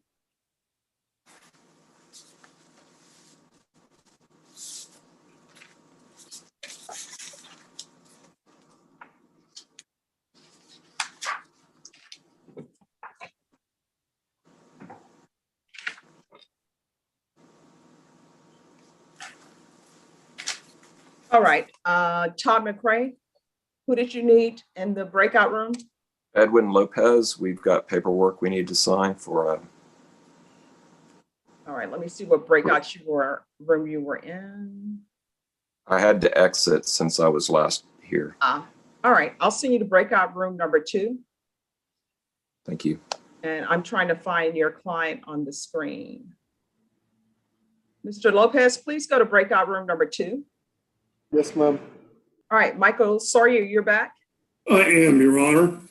I've conferred with the DA, Alexandra. I advised her I was emailing her all the latest medical reports and psychiatric examination reports I have on Sean Rodis. Yes. Judge, today I'm filing a motion for competency as well as a complete psychiatric examination. Okay. I'm awaiting more medicals from his doctors, and I would ask for your continuance to get all this information in front of us. Okay, and where is Mr. Rodis today? He's right here in my office. I can call him in for you. Okay. No. As an officer of the court, I trust that he's there. Oh, he's in my waiting area, Judge. All right, no problem. Norma, on Mr. Rodis, can you have him evaluated?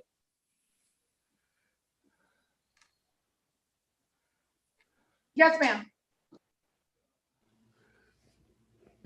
And when do you want to recall this back, Norma? We can bring it back in 30 days, Judge. That would be fine, Your Honor, about 30 days. All right, well, let's wait until we get your date. I can do that on May 3rd. May 3rd, okay. All right, we will see you then. You and your client are excused. Judge, thank you and have a good morning. Always a All right. pleasure to see You too, have a good one. Tell your brother I said hi.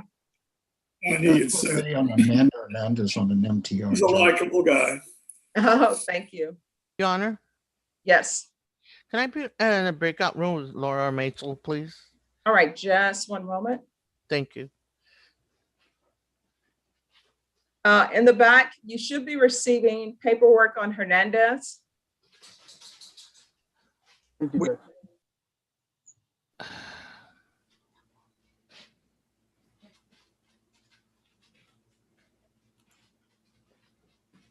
All right. Carrillo, if you'll just go back to breakout room number 4. And Thank you, Honor. Alexandra, if you could go to 4. And Judge, Jason can I get a Nitz. breakout room with Ms. Meager as well to go over paperwork? All right, I'll see you to breakout room number 3. And while you're there, could you remind Ms. Meager that this is not a place to pick up people for dates? I will. Thank you. Judge Terry Carter, if I could be placed in the breakout room with Patrick Benson, he's under Patrick's iPhone to review paperwork. All right, let me see where you are. If you'll go to breakout room number 5, Mr. Benson, if you'll go to breakout room number 5, please.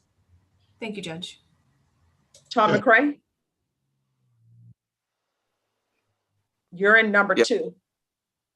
Well, I went there, Judge, and they say that they can't share the screen, no screen sharing, so I can't sign paperwork until All the right, court we're gives gonna me- have Norma, can you have them come back to the main room? He'll probably be able to share it once I make him co-host.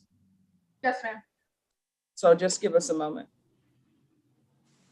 And it is number L4, Norma. Thank you. Judge, we're ready on Amanda Hernandez, Judge. All right, as soon as I get the paperwork from the clerks, we'll begin.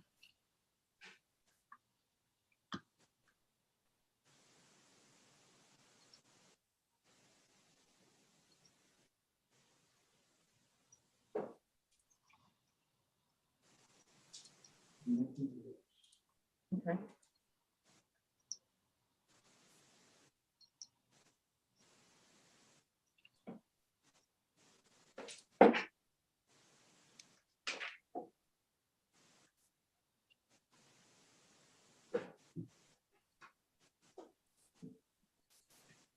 Thank you. Is there something I need Who are to the do? prosecute?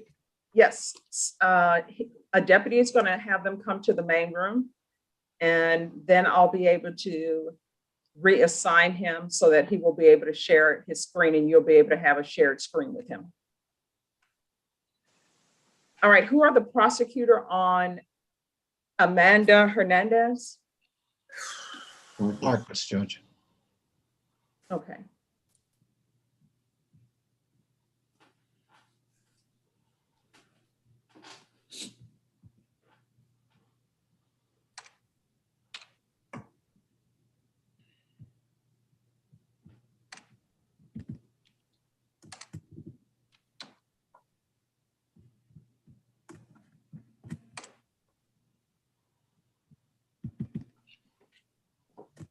Court is calling 2019 CR 12885, State of Texas versus Amanda Rose Hernandez. Could I have parties announced for the record for the state?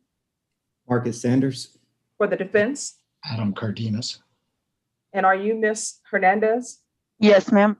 We're proceeding by video because of the pandemic. Any objections from the state? No objection. Any objections from the defense? No. Ms. Hernandez, I'm showing you a document entitled Defendant's Consent to Appear by Video Conference. Did you review that document with your attorney? Did you understand it, and did you electronically sign it? Yes, ma'am. Court will find that defendant has knowingly and voluntarily consented to appear by video. Next, I'm showing you what's entitled Motion to Enter Adjudication of Guilt and Revoke Community Supervision. Did you review that document with your attorney? Did you understand it? Yes, ma'am. Are you the same Amanda Rose Hernandez who was placed on deferred adjudication in 2019 CR 12885 for the offense of possession with intent to deliver a controlled substance, penalty group 1 gram to 4 grams on October 19, 2020 for a period of 2 years? Is that you? Yes, ma'am. State? Conviction number 15BB, on or about the 14th day of January, 2021, in Bexar County, Texas, the defendant, Amanda Rose Hernandez, did then and there fail to comply with the rules and regulations of the felony drug court in violation of condition 15BB. How do you plead to that? True or not true? True, Your Honor. State? Waive the rest, Judge. Any objections to the state's waivers? No, yeah.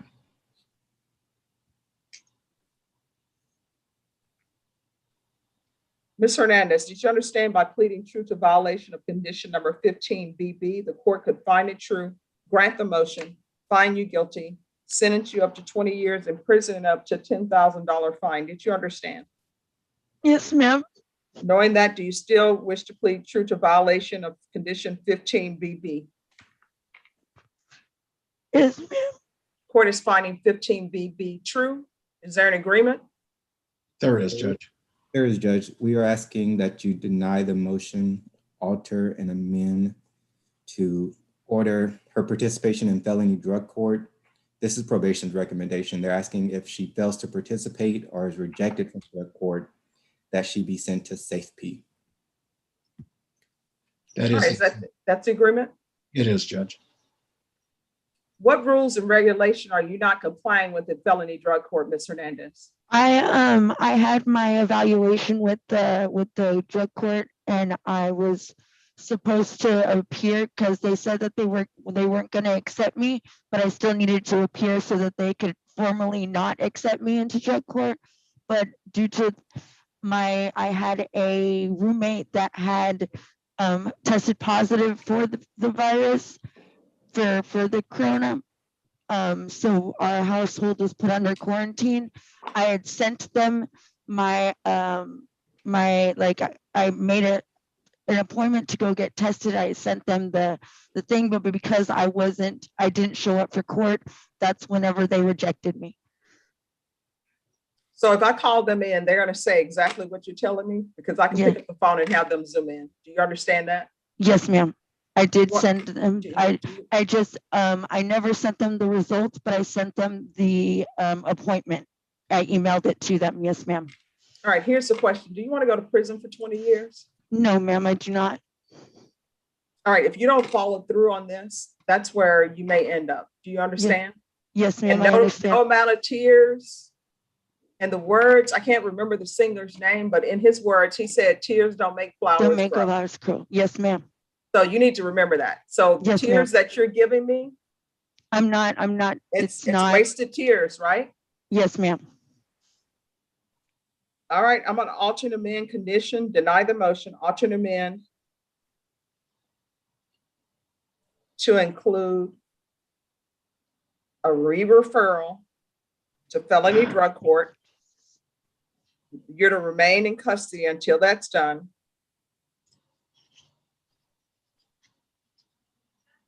If not accepted, then you're going to safety. Yes, and you're ma'am. going to remain in custody. Is there any way that I could apply for a bond? No, you're going to remain in custody. Yes, ma'am. All right, if there's nothing else, we'll go off the record. How long will it take for them to come see me? Oh, they'll probably see you this week. You know, see, let me just explain something to you, Ms. Hernandez. Yes, ma'am. This need for you to have everything happen right away, this is the same sense of urgency you should have had when you were out in the free world. Do you understand? Yes, ma'am, I understand. Some people, you know what some people say? Your emergency is not my priority. That's what people would always say when people would miss deadlines. We're going to make you, but we're going to make you a priority, but you need to make sure that you follow through on everything that is being asked of you. Do you understand? Yes, ma'am. I'm going to send you to breakout room number 1. Probation will go over conditions with you. Everyone, just give me a moment. Thank you, ma'am.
All right, anyone else ready?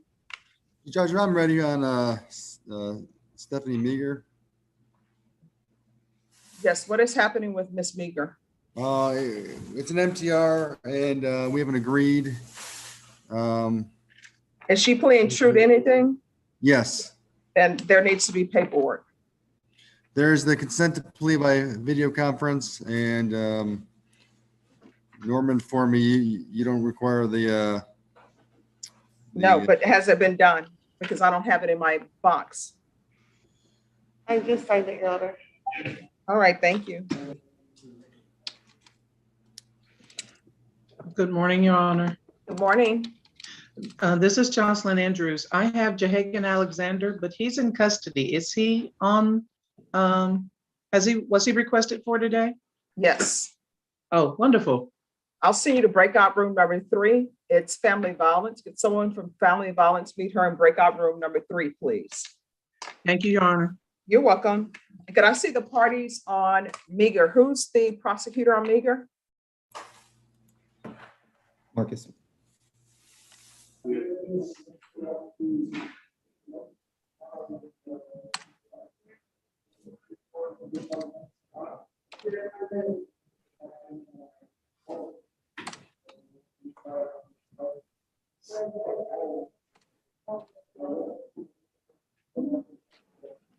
Court is calling 2020 CR 4192, State of Texas versus Stephanie Meager. Can I have parties announced for the record, please, for the state? Marcus Sanders. For the defense? Jason Nitz. All right, we're proceeding by video because of the pandemic. Any objections from the state or the defense? No objection. No objections. Ms. Meager, I'm showing you a document entitled Defendant's Consent to Appear by Video. Did you review that document with your attorney? Did you understand it? Yes, Your Honor. And did you electronically sign it? Yes, Your Honor. Court will find that defendant has knowingly and voluntarily consented to appear by video. Next, I'm showing you what's entitled Motion to Revoke Community Supervision and states motion to supplement motion to revoke probation. Did you review that document with your attorney? Did you understand it? Yes, Your Honor. Are you the same Stephanie Michelle Meager who was placed on community supervision in 2020 CR 4192 for the offense of possession with intent to deliver a controlled substance, penalty group 1, 4 grams to 200 grams on June 24, 2020 for a period of 6 years? Is that you? Yes, Your Honor. State? The supplement filed March 18, 2021, condition number 5.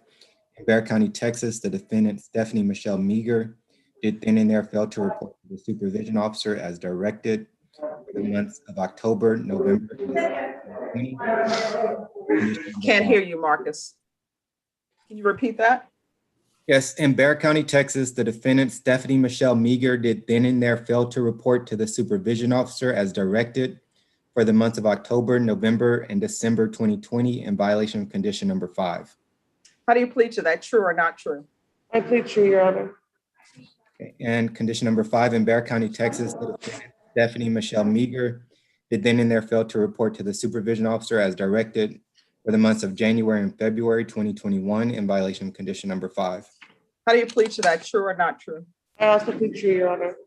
We'll waive the rest. Any objections to the state's waivers? No, Your Honor.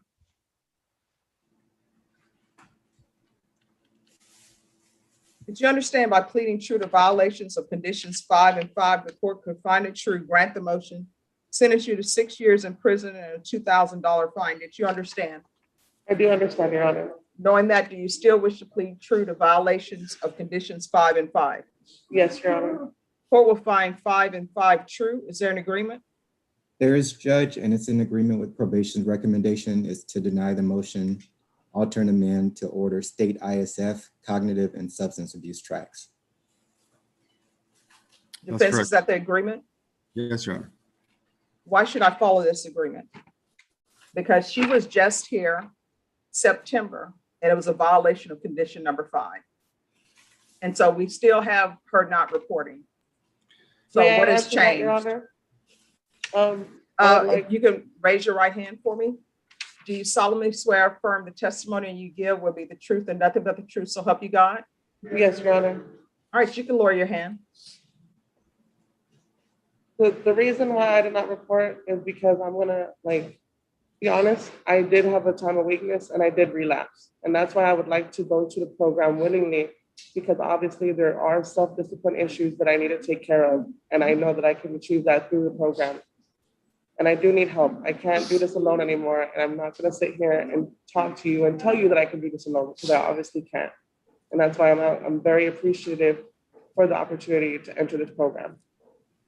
I'm not sending her to ISF. I'll send her to Safety.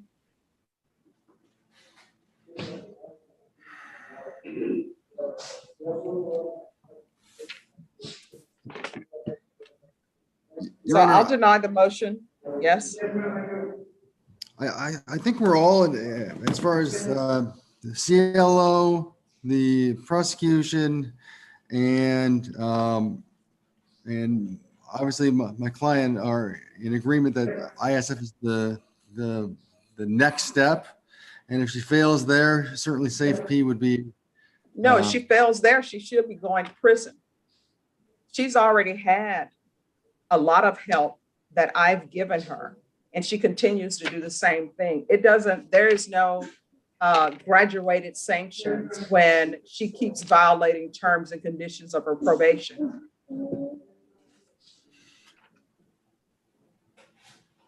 Like, I've done all I can to help her. I've given her the tools. She's not using any of them. And so we started out with intensive outpatient treatment, and she didn't report. Then we come back. Then I say, okay, I'm going to put on the patch. She needs to get employment within 30 days. And what does she do? She just takes off and doesn't report. So I'm going to deny the motion, alternate meeting conditions to SafeP. I'll refer her to felony drug court, and she's going to remain in custody until one of those two things happen. With that, we'll close the record. Ms. Meager, I'm going to send you to breakout room number 1. Probation will speak to you there. Okay, thank you. You're welcome. Can you send me there as well? I can send you there when her turn comes up, because there are other defendants who are going over conditions in that room. But as soon as she's up next, probation will let me know, and I'll send you in the room. Can I be put in a separate breakout room with her before, just quickly? Yes, I'll send you to breakout room number 2.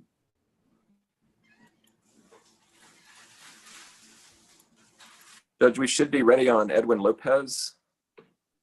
All right, Norma, can you have a deputy there with him? Yes, ma'am.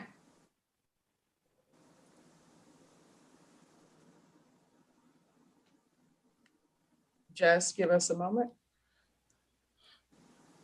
Your Honor? Yes. Could I have a breakout room with Norma when she's available, please? Sure, just give us a moment. Thank you.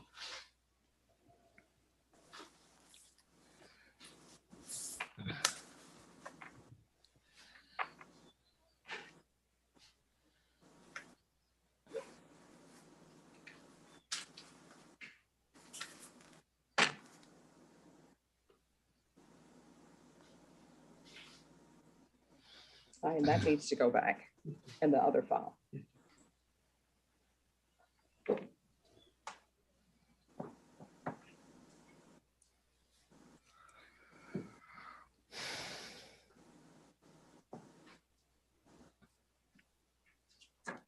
Todd McCray, is your client Edwin Lopez? Yes, Judge, it's Edwin Lopez. All right. Yes, Judge. Well, Norma, I have the documentation on him.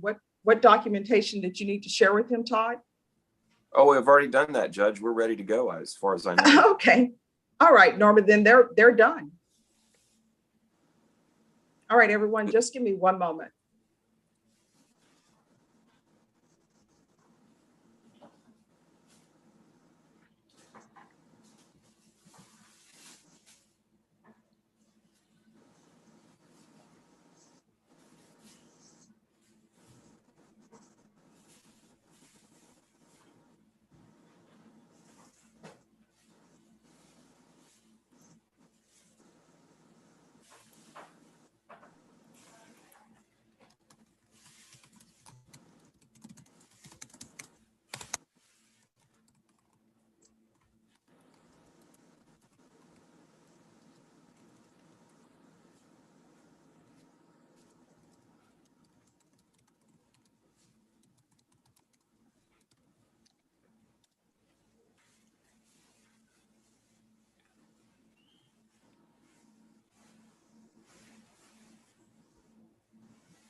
All right, who are the prosecutors on Edwin Lopez?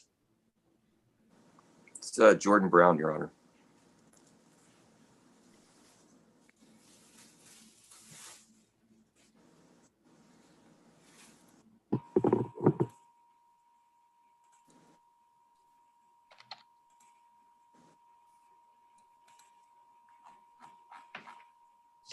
Court is calling 2018 CR 3752, State of Texas versus Edwin Lopez. Can I have parties announced for the record, please, for the state, Jordan Brown for the state. for the defense? Your Honor, I am Todd McCray, and I have been appointed to represent Mr. Lopez. There's one little matter here that I think we need to clear up before we go further. Yes. Mr. Lopez, at one point during our conferencing, expressed an interest in potentially hiring another attorney. And then he let me know that it was okay to go ahead and proceed. I just want to make sure that at this point he's okay proceeding with my representation. All right, Mr. Lopez, before we get to that, we're proceeding with this hearing by video because of the pandemic. Any objections from the state or the defense? No objection. No, Your Honor. No, Your Honor. Mr. Lopez, I'm going to show you a document entitled Defendant's Consent to Appear by Video Conference. Did you review that document with your attorney? Did you understand it, and did you electronically sign it? Yes, Your Honor. Court will find that defendant has knowingly and voluntarily consented to appear by video. Mr. Lopez, could you raise your right hand for me, please? I need you to unmute. Do you solemnly swear or affirm the testimony you give will be the truth and nothing but the truth, so help you God? I swear, Your Honor. All right, could you state your name for the record, please? Edwin Jesus Lopez, ma'am. All right, Mr. Lopez, Mr. Todd McCray has been appointed to represent him. Do you wish to proceed with him? Or are you requesting that you be allowed time to hire an attorney? You can go ahead and proceed, Your Honor. All right, if you wish to hire an attorney, the court will give you a reset so you can hire an attorney. Do you still wish to proceed with Mr. McCray? Yes, Your Honor. All right, you can lower your hand. Mr. Lopez, I'm going to show you a document entitled Motion to Enter Adjudication of Guilt and Revoke Community Supervision. Did you review that document with your attorney? Did you understand it? Yes, Your Honor. Are you the same Edwin Jesus Lopez who was placed on deferred adjudication in 2018 CR 3752 for the offense of evading arrest detention with a vehicle on March 9, 2019 for a period of 8 years? Is that you? Yes, Your Honor. All right, state. Violated condition number 2, on or about the 29th day of January 2021 in Bexar County, Texas, the defendant, Edwin Jesus Lopez, then and there failed to submit to drug testing as directed by the court officer, supervision officer, and or a duly authorized agent of the court in violation of condition number 2. How do you plead to that, true or not true? True, Your Honor. State? It waives remaining allegations. Any objections to the state's waivers? No, Your Honor. Mr. Lopez, did you understand by pleading true to violation of condition number 2, the court could find it true, grant the motion, find you guilty, not grant you community supervision, and sentence you up to 10 years in prison and up to a $10,000 fine? Did you understand? Yes, Your Honor. Knowing that, do you still wish to plead true to violation of condition number 2? Yes, Your Honor. Court will find violation of condition number 2 true. Is there an agreement? There is not, Judge. What is the state requesting? Judge, state is endorsing the recommendation of the probation department, specifically that the defendant be ordered to complete the state ISF program followed by the intensive supervision program. And that's based on essentially his overall history with probation, ongoing difficulties in staying negative and completing his drug tests, providing him the treatment that the state thinks that he needs based on his record. All right, defense. Your Honor, on behalf of Mr. Lopez, and I'll let him address the court, this is an 8-year, as you see, an 8-year deferred adjudication. Mr. Lopez is 21 years old, and he is begging the court, asking the mercy of the court to continue him on the deferred adjudication. He is going to explain to you, Judge, that on January the 29th, 2021. The reason he didn't submit that UA is because of his work schedule. He was working full time. He had a good job. He was doing everything he could to maintain that job. I think he's going to tell you he held that job for about 6 months. He was living at home with his mom. He knew his responsibilities to the court. He knows his responsibilities to the court right now. In fact, you had him in front of you back in September. And at that time, you saw a dirty UA for marijuana. And you sent him over to the drug court, and he didn't qualify for the drug court, but he gave a negative UA while he was over there, and he was brought back and put on outpatient, brought back out of the drug court and placed on standard conditions. And he was just working at the time. He says he emailed probation to let him know and called, and they just weren't responding at the time to his trying to reschedule that one appointment. He tells me that he's been able to be clean, and he's left that alone, and he just feels that the ISF is going to keep him from being employed, and he feels it's a little too much for not submitting that one UA, and I'll let him address the court. All right, just one moment off the record. Mr. Benson and Ms. Carter, if you'll go to breakout room number 4, probation will, the clerk will meet you there and swear in your client. And Jocelyn Andrews, if you'll go to breakout room number 2, and your client will meet you in number 2. Mr. Alexander, please go to breakout room number 2. All right, we're back on the record. Mr. Lopez, you wanted to address the court and you're still under oath? Yes, ma'am. I want to say that I really was trying, Your Honor. You need to speak up so everybody can hear you. I want to say I really was trying, Your Honor. When I was out there, I was employed for 9 months, worked my way up to shift lead, working 12 to 14 hours, 6 days a week. I do understand that I do have a failed UA and I have a missed one, but on my missed UA, I do have emails where I was trying to get in contact with my probation officer since January. And ever since January, I could not reach anybody. I called probation department and they would just tell me that my probation officer would contact me when he's ready. Like I said, I have all that proof. Never got a response back.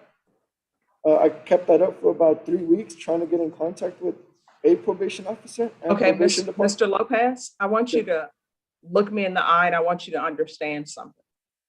Yes, ma'am. You could be going to prison for years. Do you understand? I understand, ma'am.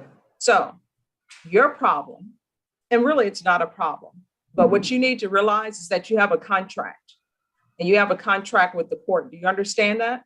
Yes, Your Honor. And so when you don't report and when you don't do things, that's an issue.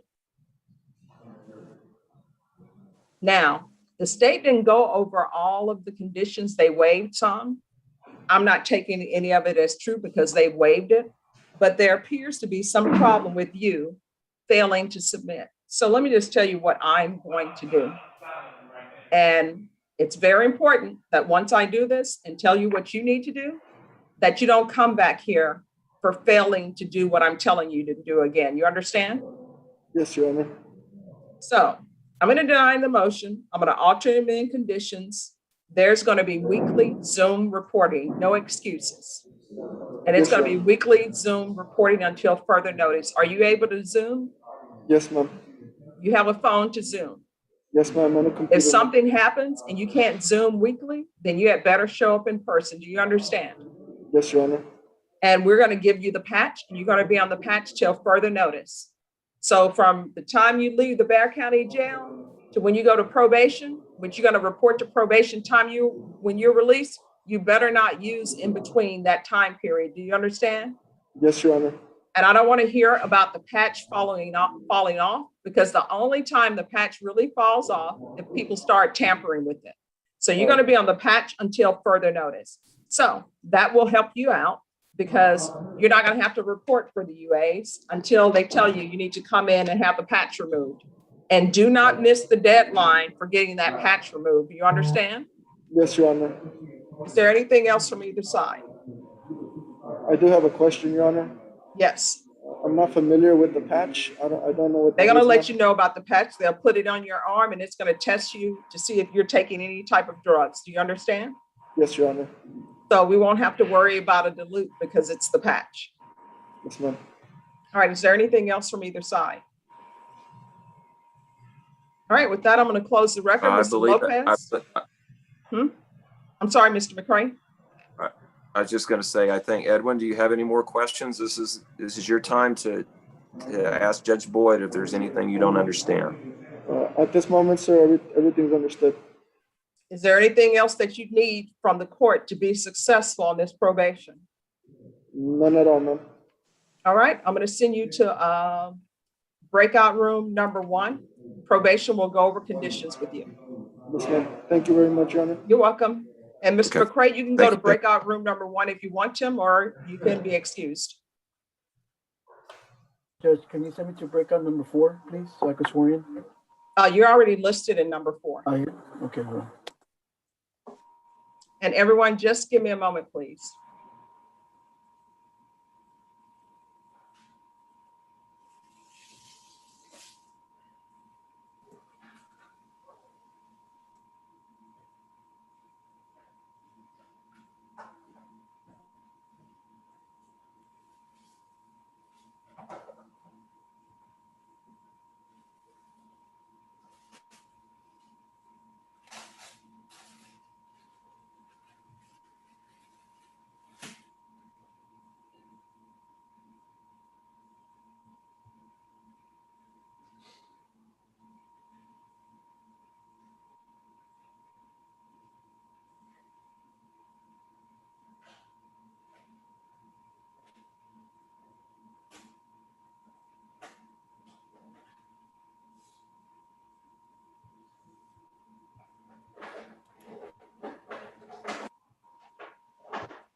All right. Anyone else ready? Judge, on Ms. Meager, prior to the agreement between us and the state, we had agreed that it was either ISF or 5 years TDC, and I'm wondering if you reconsider the 5 years TDC. All right. I sent you to a breakout room with your client. If she wants to go to prison for 5 years, I will consider that. But I don't see her. I don't know where she went. I sent you to breakout room number 1.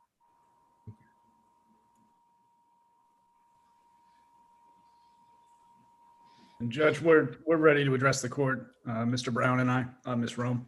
All right, what is happening with Ms. Rome on the restitution? Well, I think unfortunately we're exactly where we were a year ago.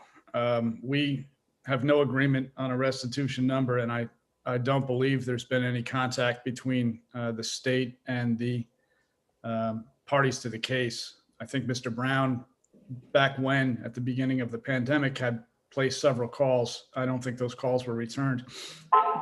We are in the same place. All right, then we need to have a restitution hearing and witnesses need to be called. I need to file on Ms. Rome, Christy Rome. All right, just give us a moment. I'm gonna get the file on, I don't have that file. Judge, I called the Robert. I think Robert might have the file. Okay, all right, thank you.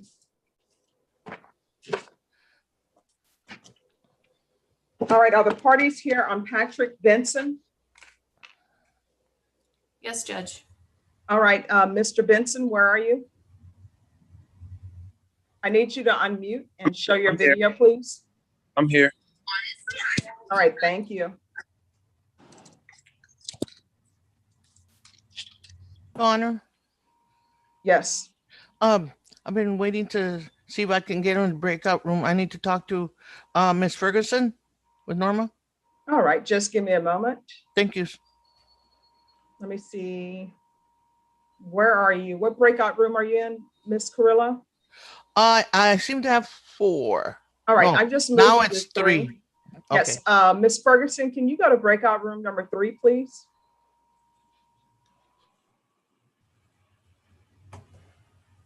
And who is the prosecutor on Benson? Joe Ray, Judge. Judge, if I may just ask a quick question to make sure this goes smoothly. I have a certificate of completion I'd like the court to consider. Can I just screen share that, or should I email Just let me it? know what the certificate is. Okay. Thank you, Judge. You're welcome.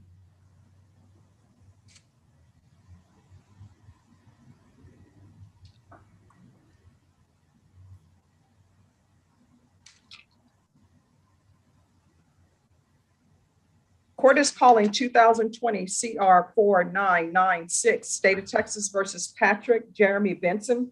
Could I have parties announced for the record, please? For the state, Joe Ray Garcia. for the defense, Terry Carter for Mr. Benson. and are you Mr. Benson? Yes. We're proceeding by video because of the pandemic. Any objections from the state? No, Your Honor. Any objection from the defense? No, Your Honor.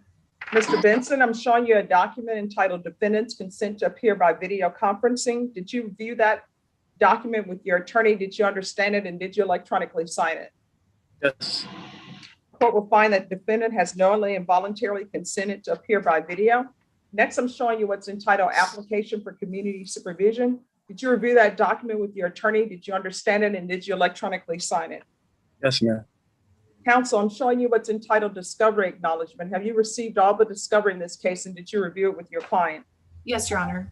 Court will find that the state is in compliance with discovery. Mr. Benson, I'm showing you a document entitled True Bill of Indictment. Did you review that document with your attorney? Did you understand it? Yes, ma'am. Counsel, do you waive the reading of the indictment? Yes, Your Honor. State, are you proceeding on the indictment as presented? No, Your Honor. We're proceeding on the lesser included assault, bodily injury, family, choking, 3rd-degree felony.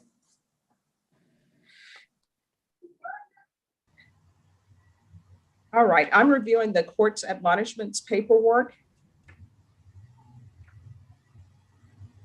Let me see, assault, felony, choking, 3rd. Okay. Mr. Benson, I'm showing you what's entitled Court's Admonishments and Defendants, Waivers and Affidavit of Admonitions. Did you review that document with your attorney? Did you understand it, and did you electronically sign it in all the appropriate places? Yes, ma'am.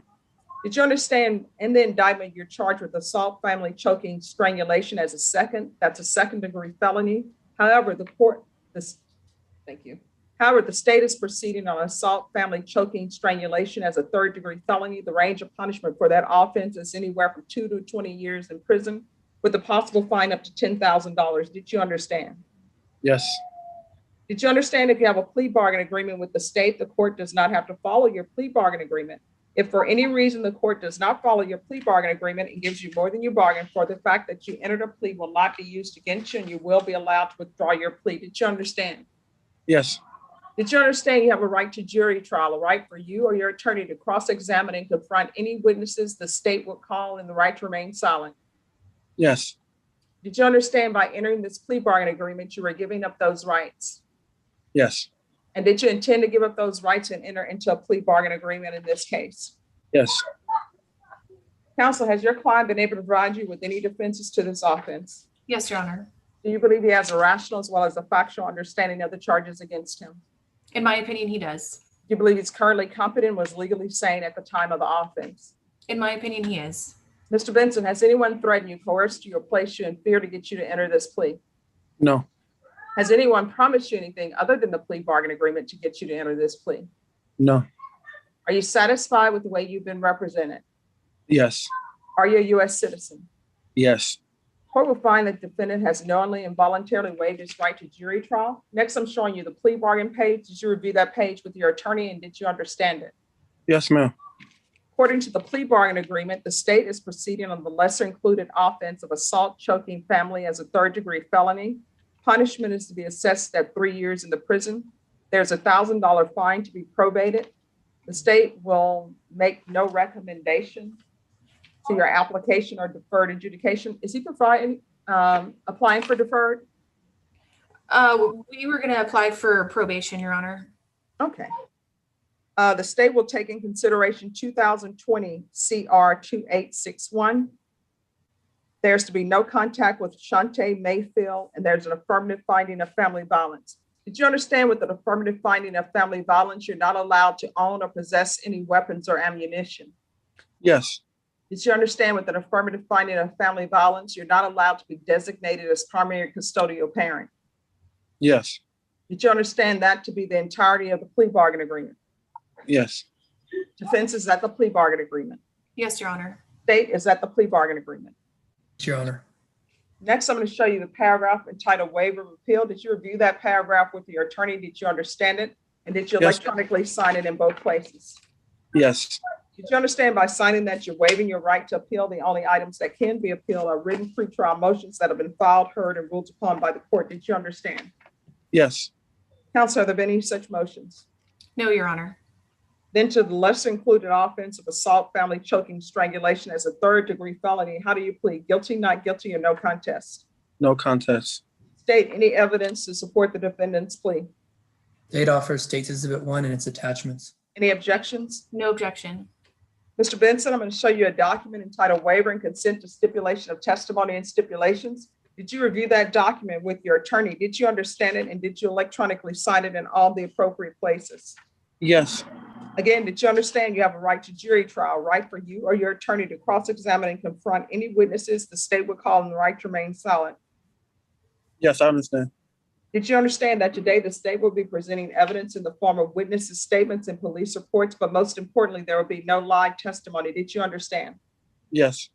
Court will find that the defendant has knowingly and voluntarily waived and consented to stipulation of testimony and stipulations. The court will accept into evidence State's Exhibits 1 and attachments and review the same.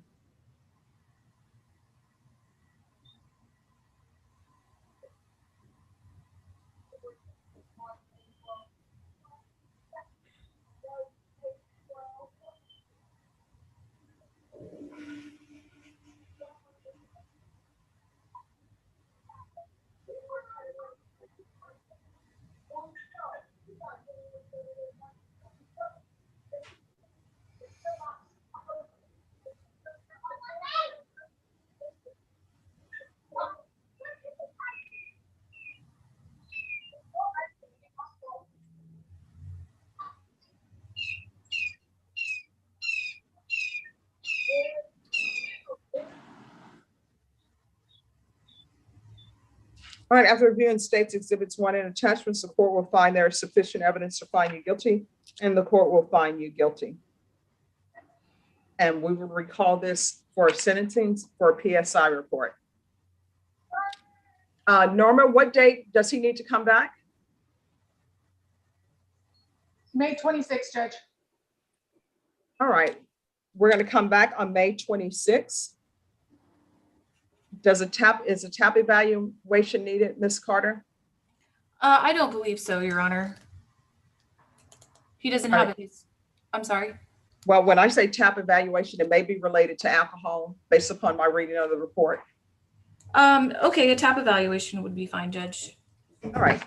He just didn't have any prior history of substance or alcohol, which is the only reason I had originally said no, but that would be just fine, Judge. Okay. Mr. Benson, I'm going to send you to breakout room number 1.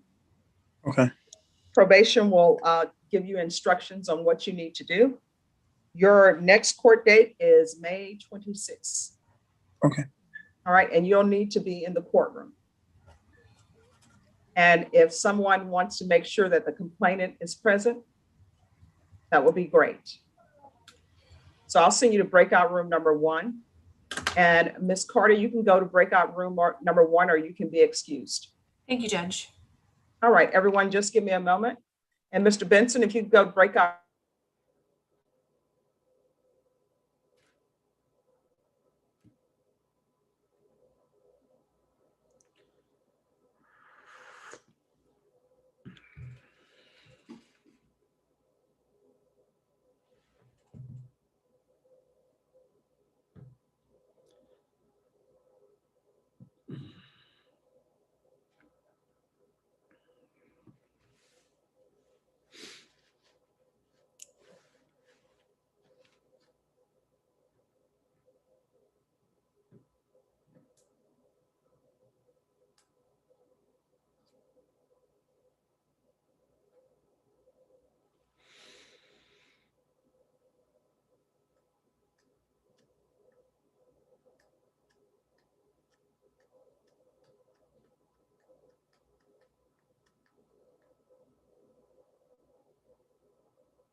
All right, Norma Lopez, L4 can be excused. Thank you very much, Your And Honor. Coronado, 16, you're welcome, 16C can be excused. Jason Thank you, Nitz, Your Honor. Yes, Your Honor. you're saying that Miss Meager wishes to go to prison? Yes.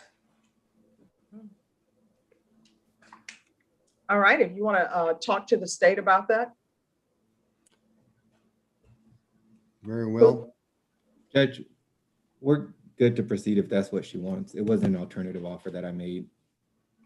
All right, so to the clerks in the back, could I have Miss Stephanie Meager's file again, please? Yes, Judge.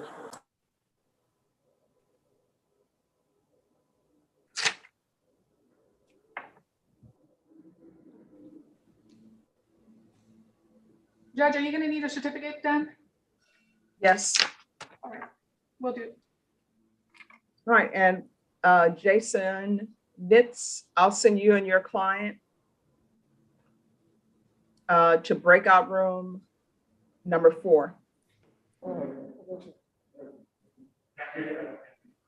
All right, and Mr. Bazo, you've been patiently waiting. So it sounds as though we're going to need to have a restitution hearing, and people can subpoena whatever witnesses they need to subpoena. Yes, Judge, that's my understanding. All right, so we're going to have Ms. Ferguson give you all a date. How many witnesses are you all anticipating? I can't speak for Mr. Brown. We may have a maximum of 2. All right. And we will get, yes. I was just going to say, Judge, if there's another matter on Ms. Rome's behalf, I could raise briefly.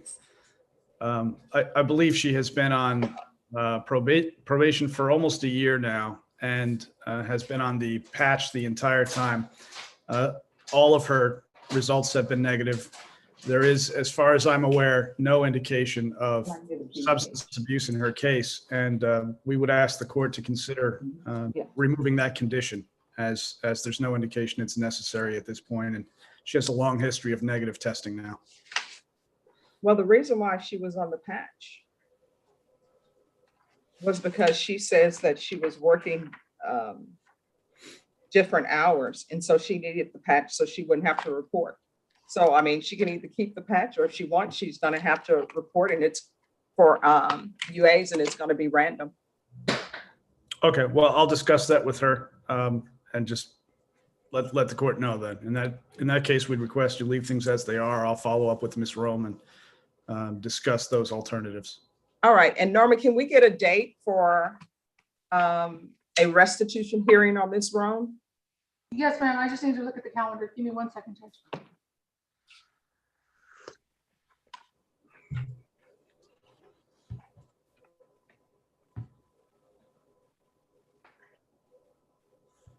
Oh, Norma, I'm looking, and you know what I have listed here? Yes, ma'am. Go right ahead. I have May 27th listed, that they were to come in to see if they had an agreement. If they didn't, then restitution hearing would be set on May 27th. Okay. But it'll be in the afternoon. Okay. That's what I have on the docketing sheet. Do you still want to keep that date? I can still keep that date, Judge. It's on a Thursday. Do you want Yes. to go to a Wednesday, or you want to keep it on the Thursday afternoon? Thursday is fine. And everyone, it'll be by Zoom. So that's May 27th at 2. So please have whatever witnesses you need to have.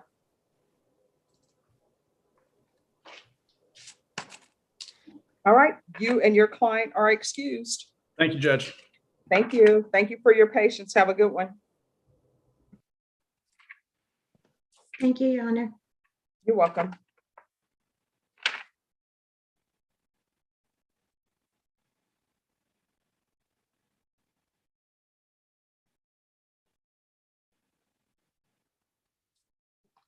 All right, Ms. Andrews, what is happening with Mr. Alexander? Judge, oh, so much. Can I please go back into a breakout room with Joe Ray? Joe Ray has given me an offer. My client has declined that offer. We have some information that hopefully will prove his innocence. All right, So if you'll we're go going to back need to a reset date, but I still need to talk with Joe Ray. if you'll go back to breakout room number 2, Okay, and Joe Roy will meet you in breakout room number 2. okay. Thank you, Judge. You're welcome.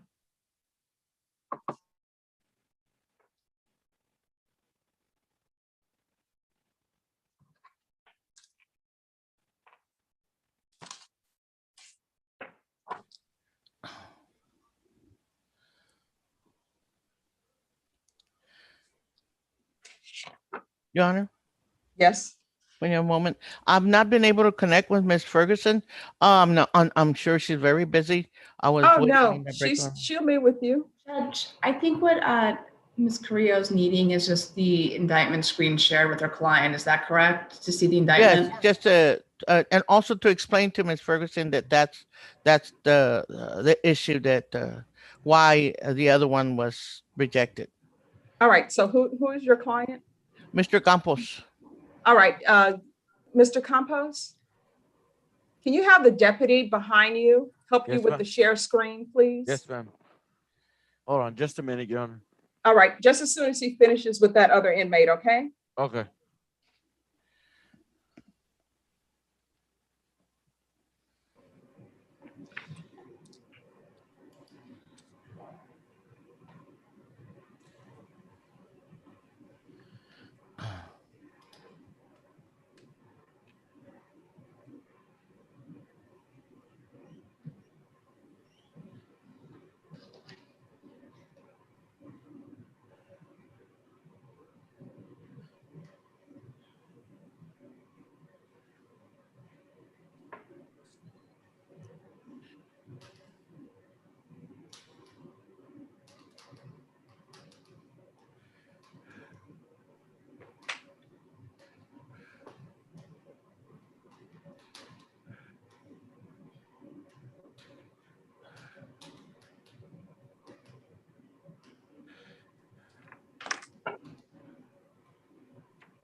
Mr. Nitz, let me see if I received documents.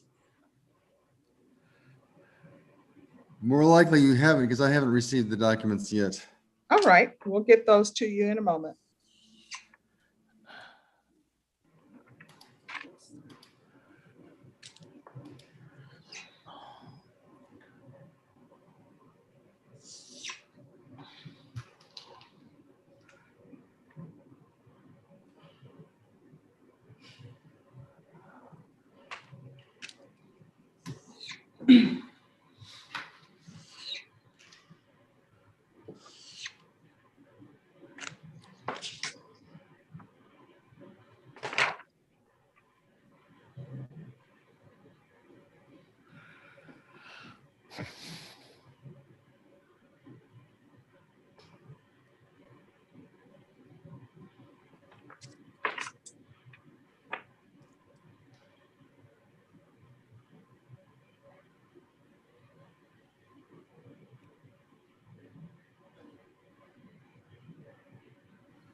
Judge, where did you want Campos at? I have Tony Casares from the jail asking where Campos needs to go because he's doing the share screen with him. All right, he needs to be in, I'll send him to breakout room number 5. And Nifa, I'll send your client, Mr. Campos, to breakout room number 5. Okay, thank you, Your Honor.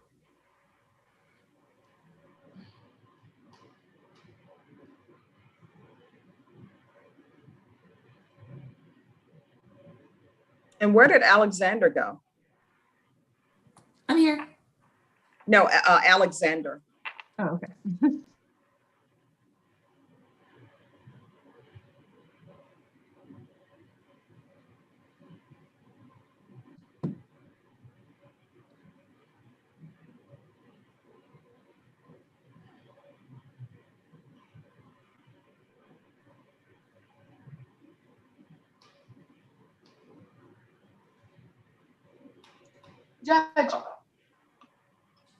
Judge. Yes. Tony said if you can move him to breakout room 4, because for some reason they can't share screen in room 5.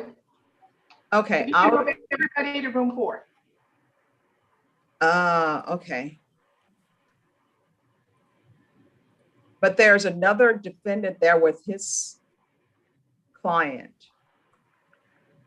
I mean, another attorney with their client. We'll see what happens.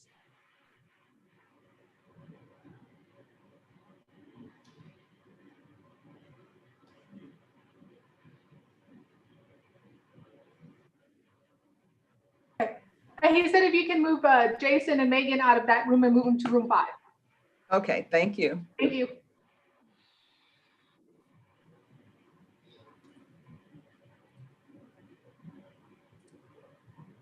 All right, everyone, just give me a moment.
Deputy Laura, are you there?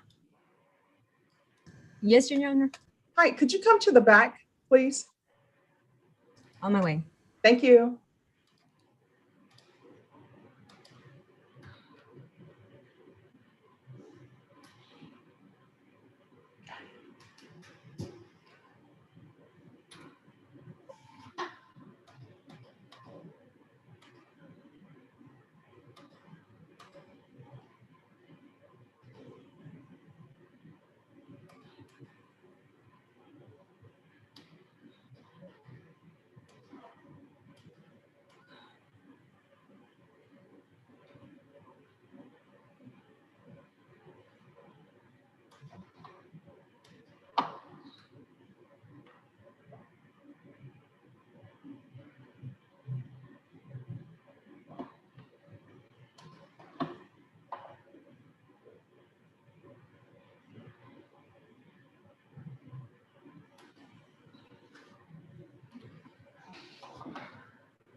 I think so too. Hi, so Ms. Meager, my understanding is you wish to go to prison? Checking on the. Yes, ma'am. Okay. You know, it amazes me how people are so far into their addictions that they get to the point where they don't want help for their addictions, they prefer prison. But, okay, I guess we have to do it in the form of I'll a just get another. new trial motion, because she's already pled, the court has already given its ruling, and it was a legal sentence.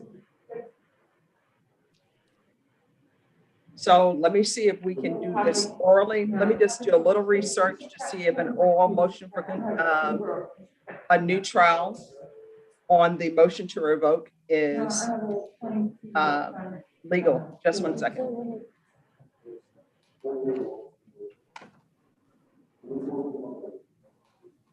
Judge, I'll be right back to you. Lower, yeah, a lower cap number, so I can apply for probation.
All right, on Meager, can I see the attorneys in the breakout room?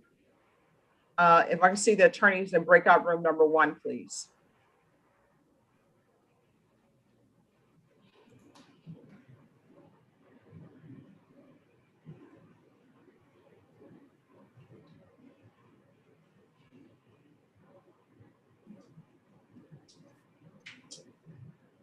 Thank you.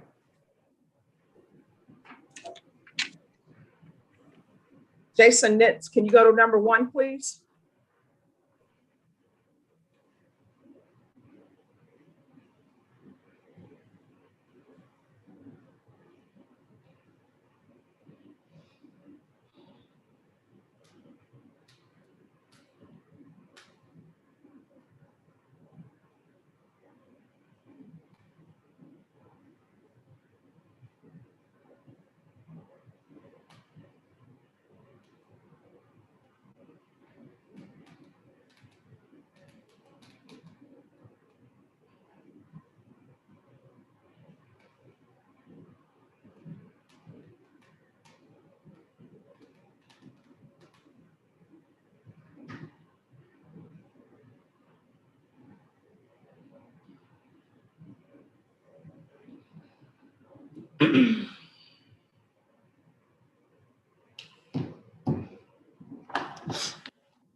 Ms. Meager, I'm going to send you to breakout room number 1 to speak with your attorney. Yes, ma'am. And let me just find you on the screen just 1 second.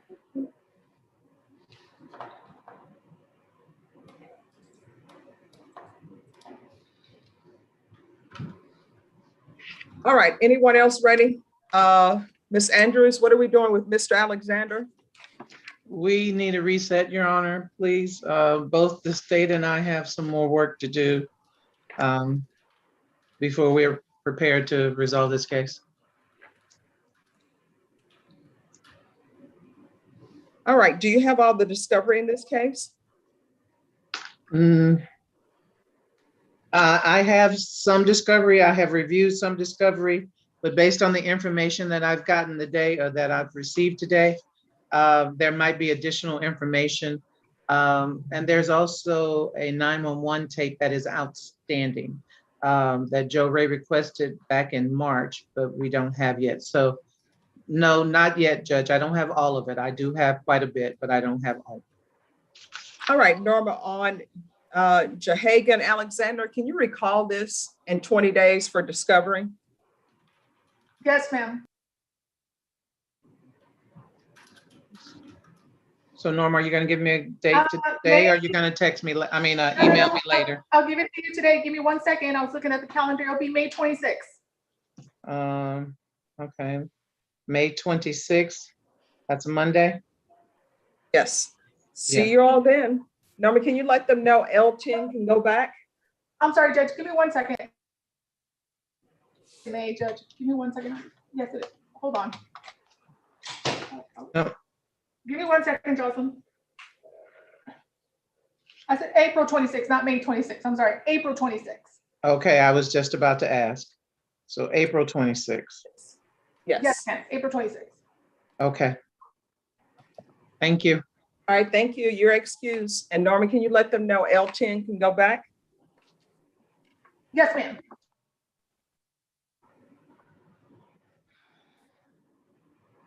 Everyone, we're going to take our lunch break at noon. Is there anyone that's ready? No, Your Honor, we're not, I'm still waiting on I signed some paperwork that Ms. Maitzel's, the state sent me, and then I need the certification and the consent for video conferencing. Okay. And I will have him sign it while we're during lunch. And also, Your Honor, if we could be one of my first ones when we come back, because I have a doctor's appointment that I've been waiting 3 weeks to keep. Okay. And if you guys get the paperwork done now, we'll get it done now. okay. All right. Thank you, Honor. You're welcome. I'm losing my hair, and I gotta go see a doctor. No. Yes. Look, look, look. See that? Oh, no. Oh. Okay.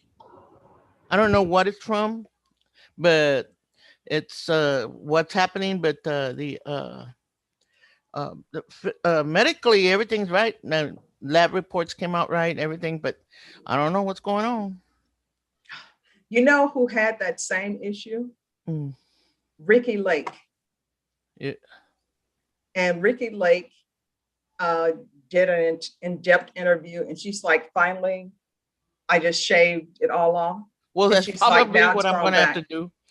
Oh. Probably what I'm going to have to do. I wear my hair short to begin with, you know. Yeah. I always look like a Marine, but you know, it's like I always wear it short, but I just don't know why all of a sudden within a 3 week time, this thing just started coming off. And so, Oh, okay.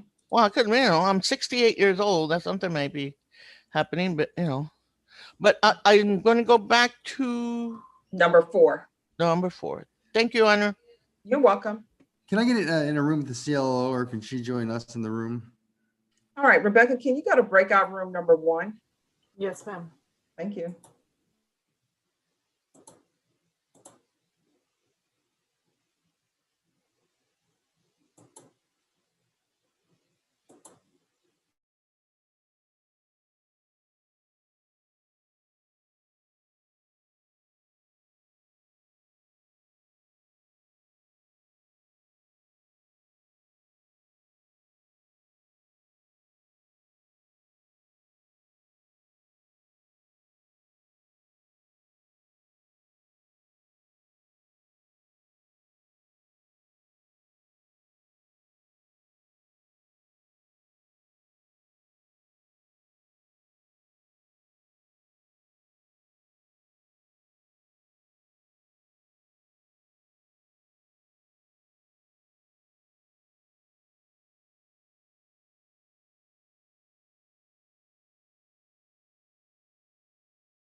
Okay, everyone, I think the last one for this morning will be Nifa's client.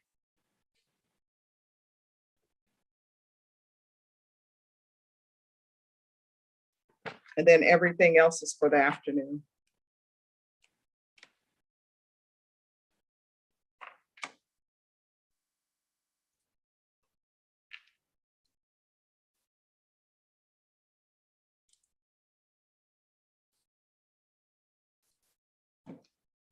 Brenda, did you hear about the situation in Florida? No. Oh, they've had evacuation. What? Yes, something about a contamination in I guess the lake is about to flow or something. Let me see what it says. Oh my gosh. Yes. Some sewage backup or something, I think. Yeah, I just looked at Yes. I am gonna need to get a little more information on this Shady Lady Saloon, though. I don't know how I got associated with that, but You should know, sounds- David. sounds like my kind of place. Well, that's Laura, you've why, been there. You know you've been there. well, that's why when I saw it and it says no contact with that Shady Saloon or David Martin, I said, you know, and this is not David Martin who's in this courtroom as a prosecutor.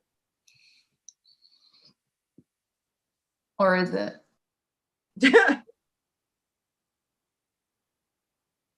Yes. So hundreds have been evacuated. Wow. Okay. Just 1 second, everyone.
Bye-bye. Jason Nitz. Yes, ma'am. Yes. So she decided that she's gonna refuse to sign the paperwork, and then I guess we'll be back here at some other point. Well, life is filled with choices. So if she's choosing prison over getting help, then that's her choice. All right, Norma. Yes, ma'am. Ms. Meager has decided she doesn't want to sign the conditions. Instead of receiving drug treatment, she'd rather go to prison. Okay. So I guess the question will be when Rebecca can have the motion to revoke completed, and then we can hear it. Judge, I can work on that and get it by this afternoon. I'll work on it during lunch. Well, you need to have lunch. After I eat, I'll prepare it. Okay, all right. So Norma, we can bring Miss Meager back at 2. Okay. All right, Miss Meager, we'll see you back at 2 p.m. All right, y'all have a great lunch. Thank you. All right, thank you. And I Number believe- that's L22. And I believe that's the new MTR will need to be reappointed. Yes.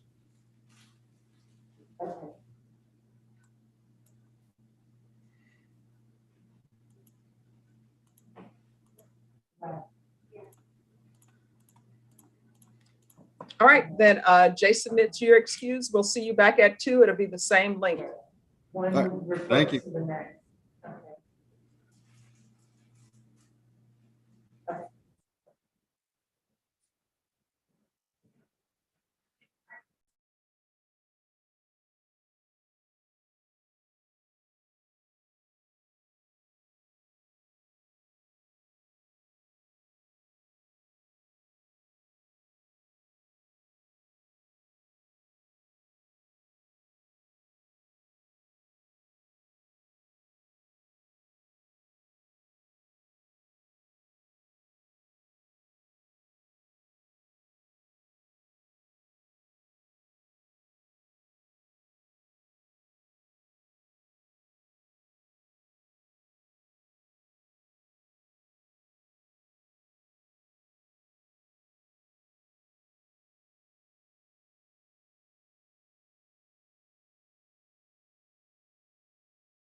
Norma, I'm going to put you something in the chat box. Yes, ma'am.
I think they're almost done.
Judge, can I go to a breakout room with you, please? Yes, breakout room number 2. Thank you.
The judge go to lunch? Anybody? She's in a breakout room. Oh, okay. Yeah, we're just waiting for your guy, Ninfa. Okay, good. Yeah, I think we did everything. Yeah, it looks like he signed his paperwork that I gave you guys. I'm not sure Yes. about the Yes. paperwork that Norma sent you, but it looks like it's with the clerks, okay? Yes. We signed the consent and the certification. Perfect, okay.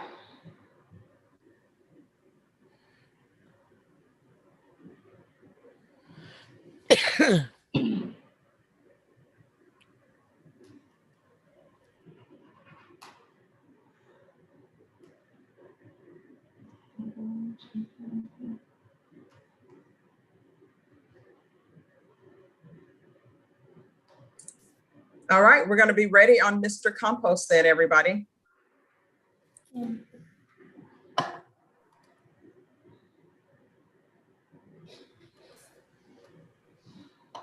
who's the prosecutor on this? That'd be me, Judge. All right, awesome. Excuse me, Judge, before we start, who was the ADA for Mager? The ADA for who? Mager, the one that for the MTR? Marcus. Marcus Sanders. Okay, thank you. I'm going to be sending that MTR over right now. All right, thank you.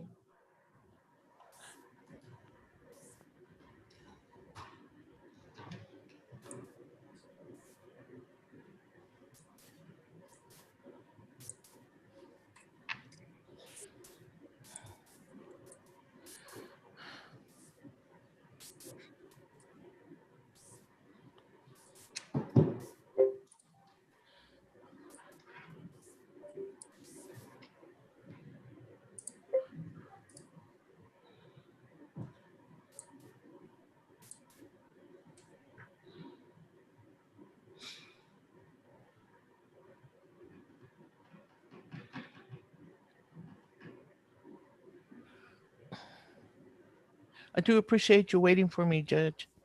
Oh, no problem. Just doctors take a long time before you can see them. They do. And actually, you know, my mom watches us all the time. Mm-hmm. So my mom said you should also have them check for lupus just in case, because Oh, that's hard to diagnose. okay.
Lupe, do you have the paperwork?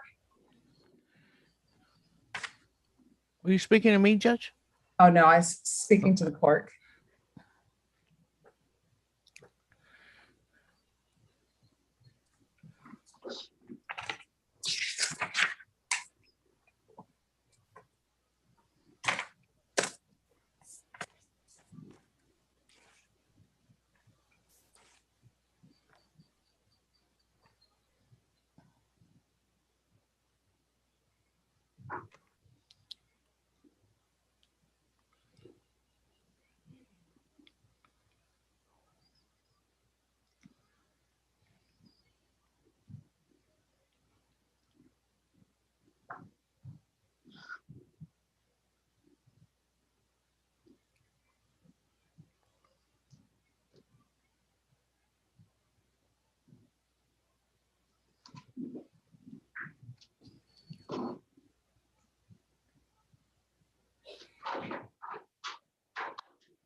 All right, could everybody unmute, please?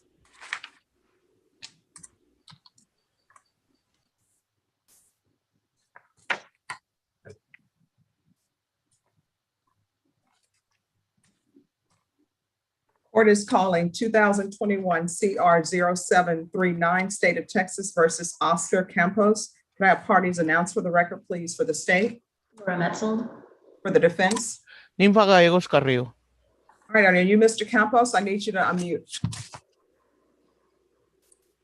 Yes, ma'am. We're proceeding by video because of the pandemic. Any objections from the state or the defense? No. No, Your Honor. Mr. Campos, I'm showing you what's entitled defendant's consent to appear by video. Did you review that document with your attorney? Did you understand it? And did you electronically sign it? Yes, Your Honor. Court will find that defendant has knowingly and voluntarily consented to appear by video. Defense, I'm showing you what's entitled acknowledgement of discovery. Have you received all the discovery in this case and did you review it with your client? Yes, Your Honor. Court will find that the state is in compliance with discovery. Mr. Campos, I'm showing you what's entitled true bill of indictment. Did you review that document with your attorney? Did you understand it? Yes, Your Honor. Counsel, do you waive the reading of the indictment? We do, Your Honor. State, are you proceeding on the indictment as presented? Judge, we're proceeding only on count 2 and waiting count 1 and the repeater allegation. Any objections? No objection, Your Honor.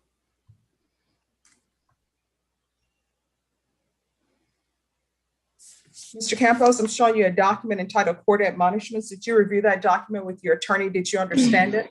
And did Yes, you sir. electronically sign it in all the appropriate places? Yes, Your Honor. All right, state is proceeding with count 2 of the indictment, which is evading arrest.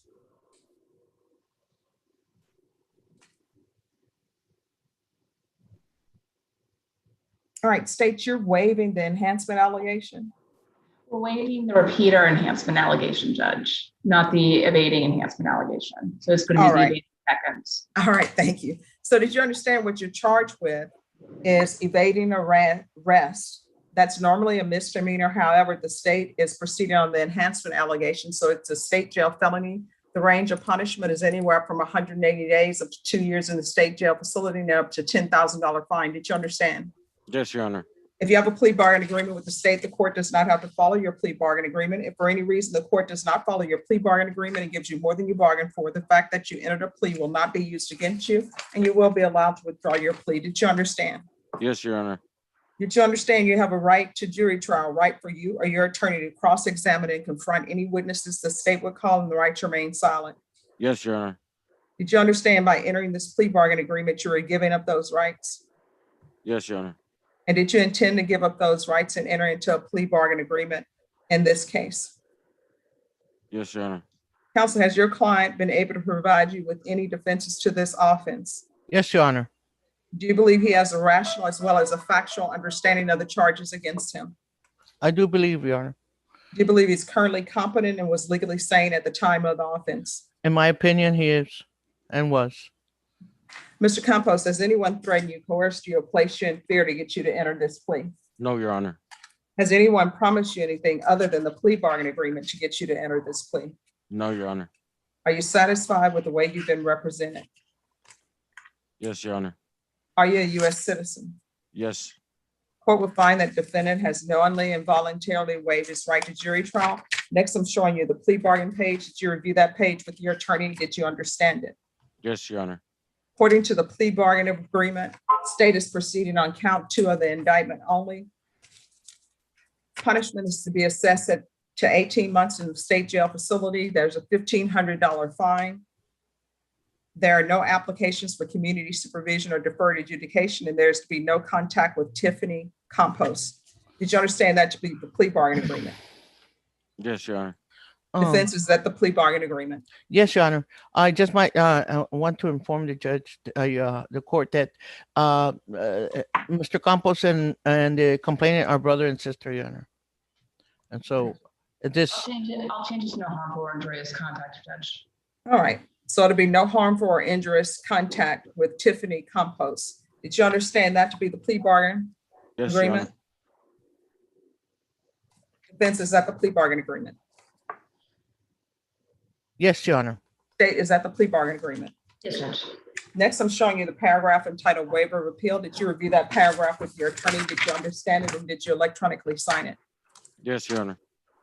You understand by signing that you're waiving your right to appeal. The only items that can be appealed are written pretrial motions that have been filed, heard, and ruled upon by the court. Did you understand? Yes, Your Honor. Then to the offense in count 2, how do you plead? Guilty, not guilty, or no contest? No contents. And defense, have there been any pretrial motions that have been filed and heard? No, Your Honor. State, do you have any evidence to support the defendant's plea? This time we offer State's Exhibit 1 and attachments. Any objections? No objections, Your Honor. Mr. Campos, I'm showing you a document entitled Waiver and Consent to Stipulation of Testimony and Stipulations. Did you review that document with your attorney? Did you understand it? And did you electronically sign it in all the appropriate places? Yes, Your Honor. Again, did you understand you have a right to jury trial, right for you or your attorney to cross-examine and confront any witnesses the state will call them, the right to remain silent? Yes, Your Honor. Did you understand today that the state will be presenting evidence in the form of witnesses' statements and police reports, but most importantly, there will be no live testimony? Did you understand? Yes, Your Honor. Mr. Campos? Yes, ma'am.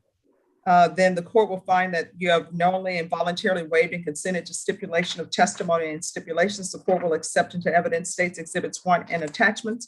And Mr. Campos, to the enhancement allegation, it says that it is further presented in into said court that prior to the commission of the aforesaid offense on 21st day of September 2015 in cause number 496794 and the county court number 11 of Bexar County, the defendant was convicted of evading arrest or detention. How do you plead guilty? I'm sorry, how do you plead true or not true? True.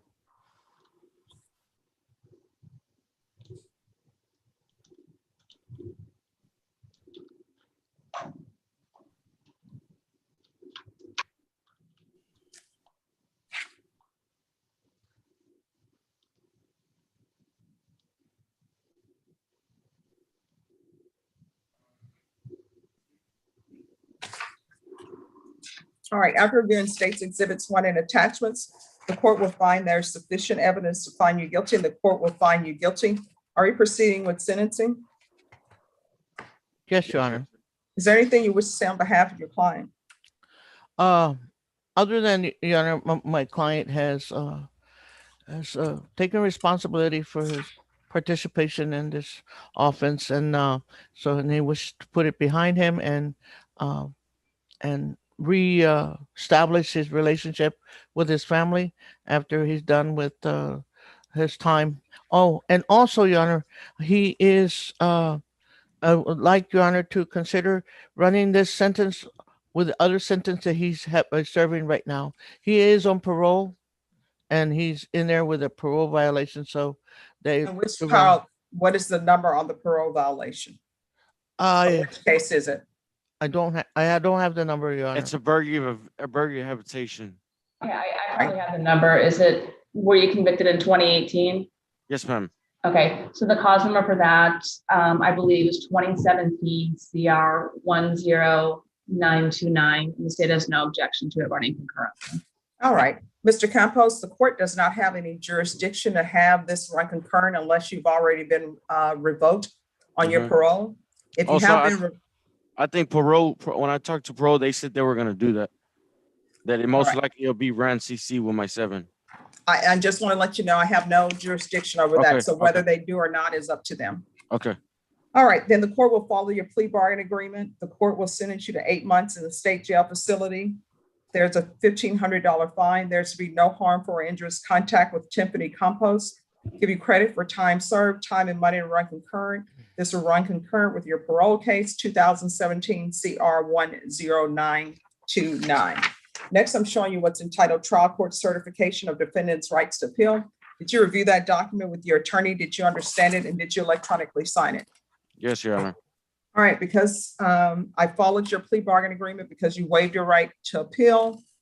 You do not have the court's permission to appeal. And also because this is a felony conviction, you're not allowed to own or possess any weapons or ammunition. Do you understand? Yes, Your Honor. All right, good luck to you. We'll go off the record. Mr. Campos, the complainant that's listed is your sister. Yes, ma'am. You need to respect your sister. You understand? Yes, ma'am. All right. Your job is to protect her, not get into arguments with her and have it escalate into where you have a criminal case pending. All right. Yes, ma'am. All right. Good luck to you. Yes, ma'am. Thank you, All Your right, with Honor. that,